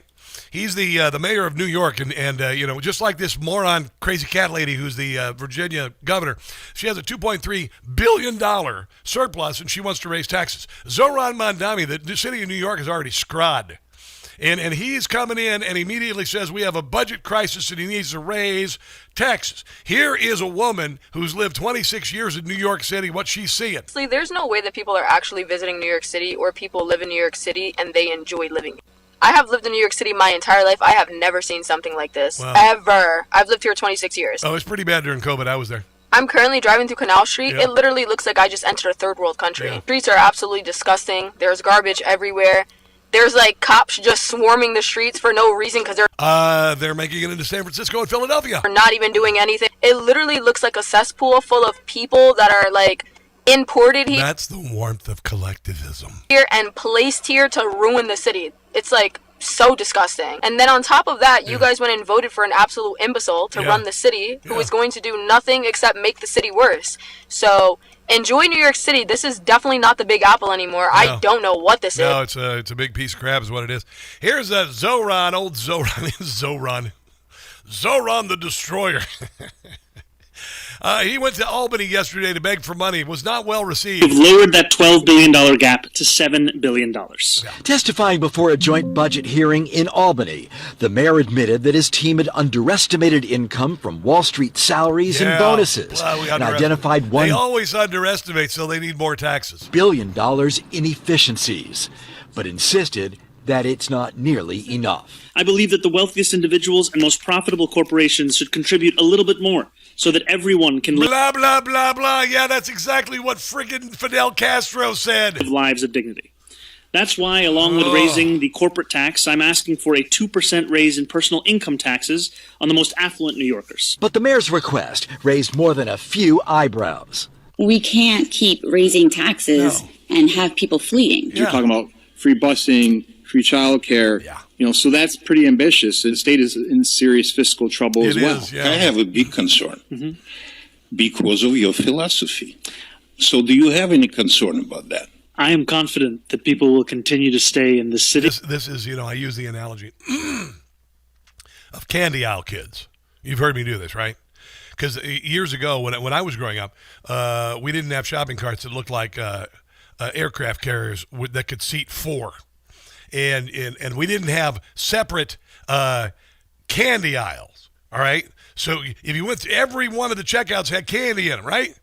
And if you pitched a fit, you went to your mom said, I want a Snicker bar. And she'd go, you're not getting a Snicker bar. I want a Snicker bar. She'd say, I'm going to smack you upside the head when I get to the car, okay? Then they had to create candy aisles for parents who can't control their children. This is one of those children pitching a fit because Albany, New York is the candy aisle, and they're saying no candy for you. There's no doubt in my mind that what should be driving all of our politics are the needs of working people. Even those who agreed with Mamdani had questions of their own. All right, well, we'll grow the pie, and we need to make sure that you have your priorities. And this has failed everywhere else. What do you suppose is going to happen when you do it with no life experience or managerial experience whatsoever? In order. Governor Kathy Hochul has ruled out tax increases. Andrew Ryan of the Citizens Budget Commission says Mamdani shouldn't need higher taxes. Increasing taxes risks alienating and driving away businesses that create jobs and people who disproportionately pay a lot in our taxes that fund our public schools, our police, our sanitation. We need to be competitive. That's why we should hold the line on taxes. When you look at Cuba, they could solve all their problems by becoming like America. New York could solve all of its problems by being like Texas or like Florida. It's always the same. Let's take a break and come back. This is the Rob Carson Show.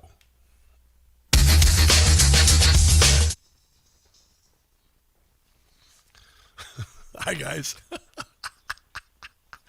That was fun. Yeah, why can't the Olympics be normal, like men winning the decathlon and then changing their gender? All righty. Votes! You like it when I say, Tim, votes! I'm glad you do. I'm glad you like that. It means a lot to me. I like to do these things. Karen Sharkey, hi.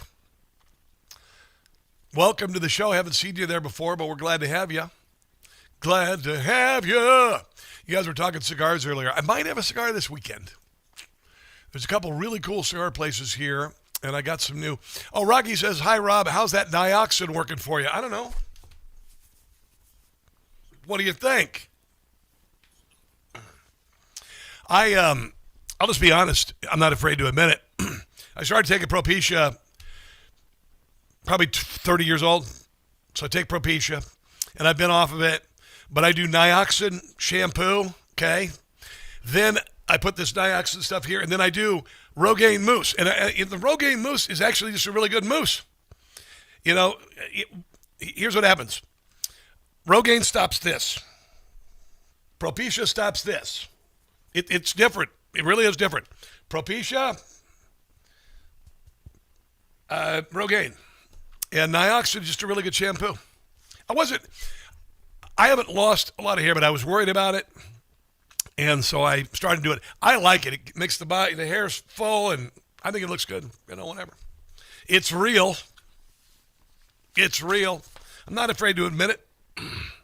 Nothing wrong with what you got to do what you got to do, right? Got to do what you got to do. Got to do what you got to do. I get at my stylist at Hair Cuttery. Here we go. About $250.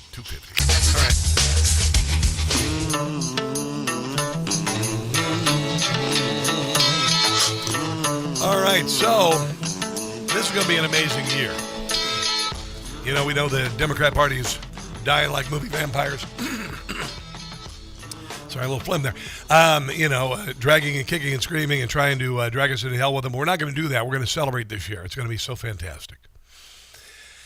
I've never felt more patriotic in my life. I live in Washington, D.C. now. Earlier this year, a few weeks ago, went over and saw a film about the history of the United States projected on the Washington Monument, 450 feet tall. My God in heaven, it was so glorious. It was so glorious. We're working with my anchor station, WCBM in Baltimore. They're wonderful people. Every time I do an event with WCBM, we have hundreds of people show up, and it's awesome. I love you guys. We're doing a ride to Gettysburg on June 11th. And we've got at least one, maybe more, luxury coaches we're going to fill with people. And we're going to leave in the morning from Balmer, and then we're going to drive an hour to Gettysburg. We're going to get a tour and by historians and tell us about this. And I'm going to tell you, it is one of the most haunting places. I used to go there for solace when I was so sad when I was out of work. And I would walk the battlefields, and I would just think about the sacrifice that occurred there and realize how fortunate I was.